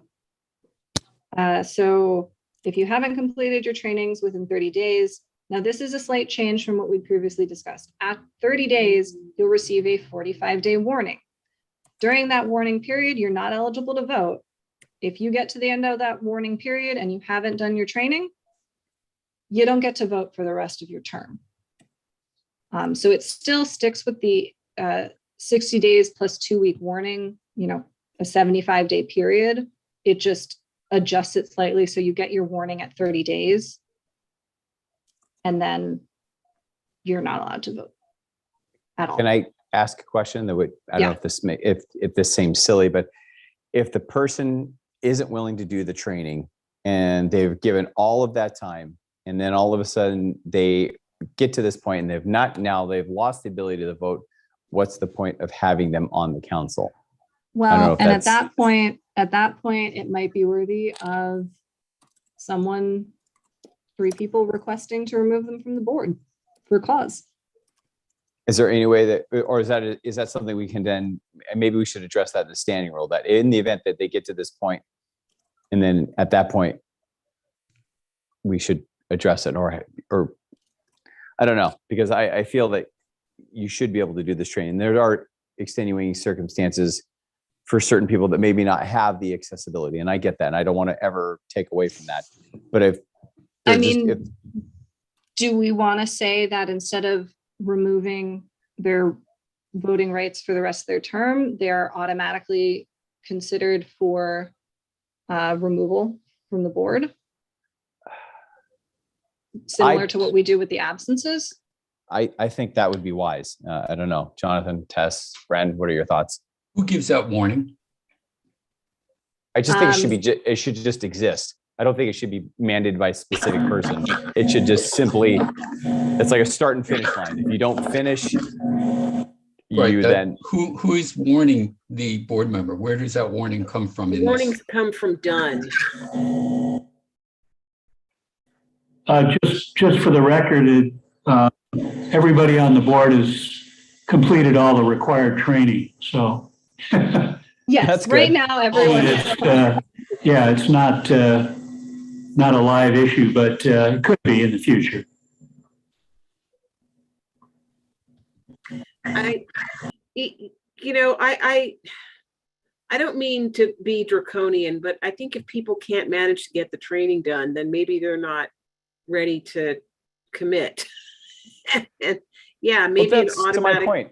yeah. No, that Yeah, was to my let's point. add in automatically considered for removal, similar to Yeah. absences. If there's an extenuating circumstance, like with the absence, someone was hospitalized and they weren't able to do it, but they're gonna come back. Like, you can Mhm. determine at that point, all right, we will not remove. Because it's them. up for consideration. So at that point, we can make that consideration. That consideration Yes. could be the extenuating circumstances of illness or whatever Yeah. it might be, or just blatant, just apathy. Right. So rather than saying you lose your voting rights, you say you are going to be Considered for removal or considered something. for removal. Yeah, I think that's good. I think that Okay. I think that's reasonable. I think you're right. If just sitting on a board without voting rights is it's pointless. probably what some people would love to do, because then they don't have to make any decisions and they just get to put it on their resume. And do. All right. Do other board members know when a 45-day warning is issued by Dunn to a board member? No, but you can see on the, is it monthly or weekly, that Dunn sends around a list of whose board, People are- whose So it's terms has verifiable. It is expired. verifiable. 100%. Yeah, Okay, You thank can you. look at any time. Okay, okay. yeah. All right. There's our submarine. And this is our map, which we're not making changes to. And this is the structure of the board. Again, not making changes to. Nice work, people. And that's the Catherine, end of Catherine? the bylaws red line. Catherine, if you Yeah. just scroll up 1 inch, look at that last thing, see it under youth. If Mhm. they turn, we got them for 3 years, I think, that they can stay. If they're Mhm. 17 when they start, and during the 3 years they turn 18, I'm just wondering what happens. They are still considered a youth representative. It Okay. is at the time that they are selected. Okay, It says appointed here because they're not elected by the public. But at that time, if they are 17 and 364 days, they're still youth. okay, thanks. All right. Anything else on the bylaws amendments red line draft before we proceed to a vote? Because this is a motion, guys. Should we remember that we're in the middle of a motion? Right? All right, let's proceed to a vote on motion B, recommend bylaws amendments red line draft as amended for adoption by the GTLNC. First, Second. We already did the first and second, but Oh, thank you. nuts. Um, Wow, the power of efficiency right there. that was to open discussion on this whole mess. All right, but let's vote. So, quick roll call vote. How do you vote on motion B? Tess, yes. Ren, Yes, Sean, Yes. Catherine is a yes as well. Motion B passes 4-0-0. We are recommending the bylaws draft, bylaws amendments as amended. So Tessa and I will make sure that we get all of the changes made and get that sent over for inclusion in the general meeting this month, which will be held on February 15th at 7 o'clock. I'm losing my voice. So I suggest that we move the standing rules for their discussion to our March meeting. Unless Yeah, because anyone that's a little really bit more, wants to dig in. I think that's, I was gonna say that's a little bit more nuanced and a little more fine tuned, and it might take a little more time. And it's Yeah. now what, 8:47? I think that it should, we can, because at this point we've got a good foundation. We've drafted the Bill of Rights. Let's work on the Constitution later.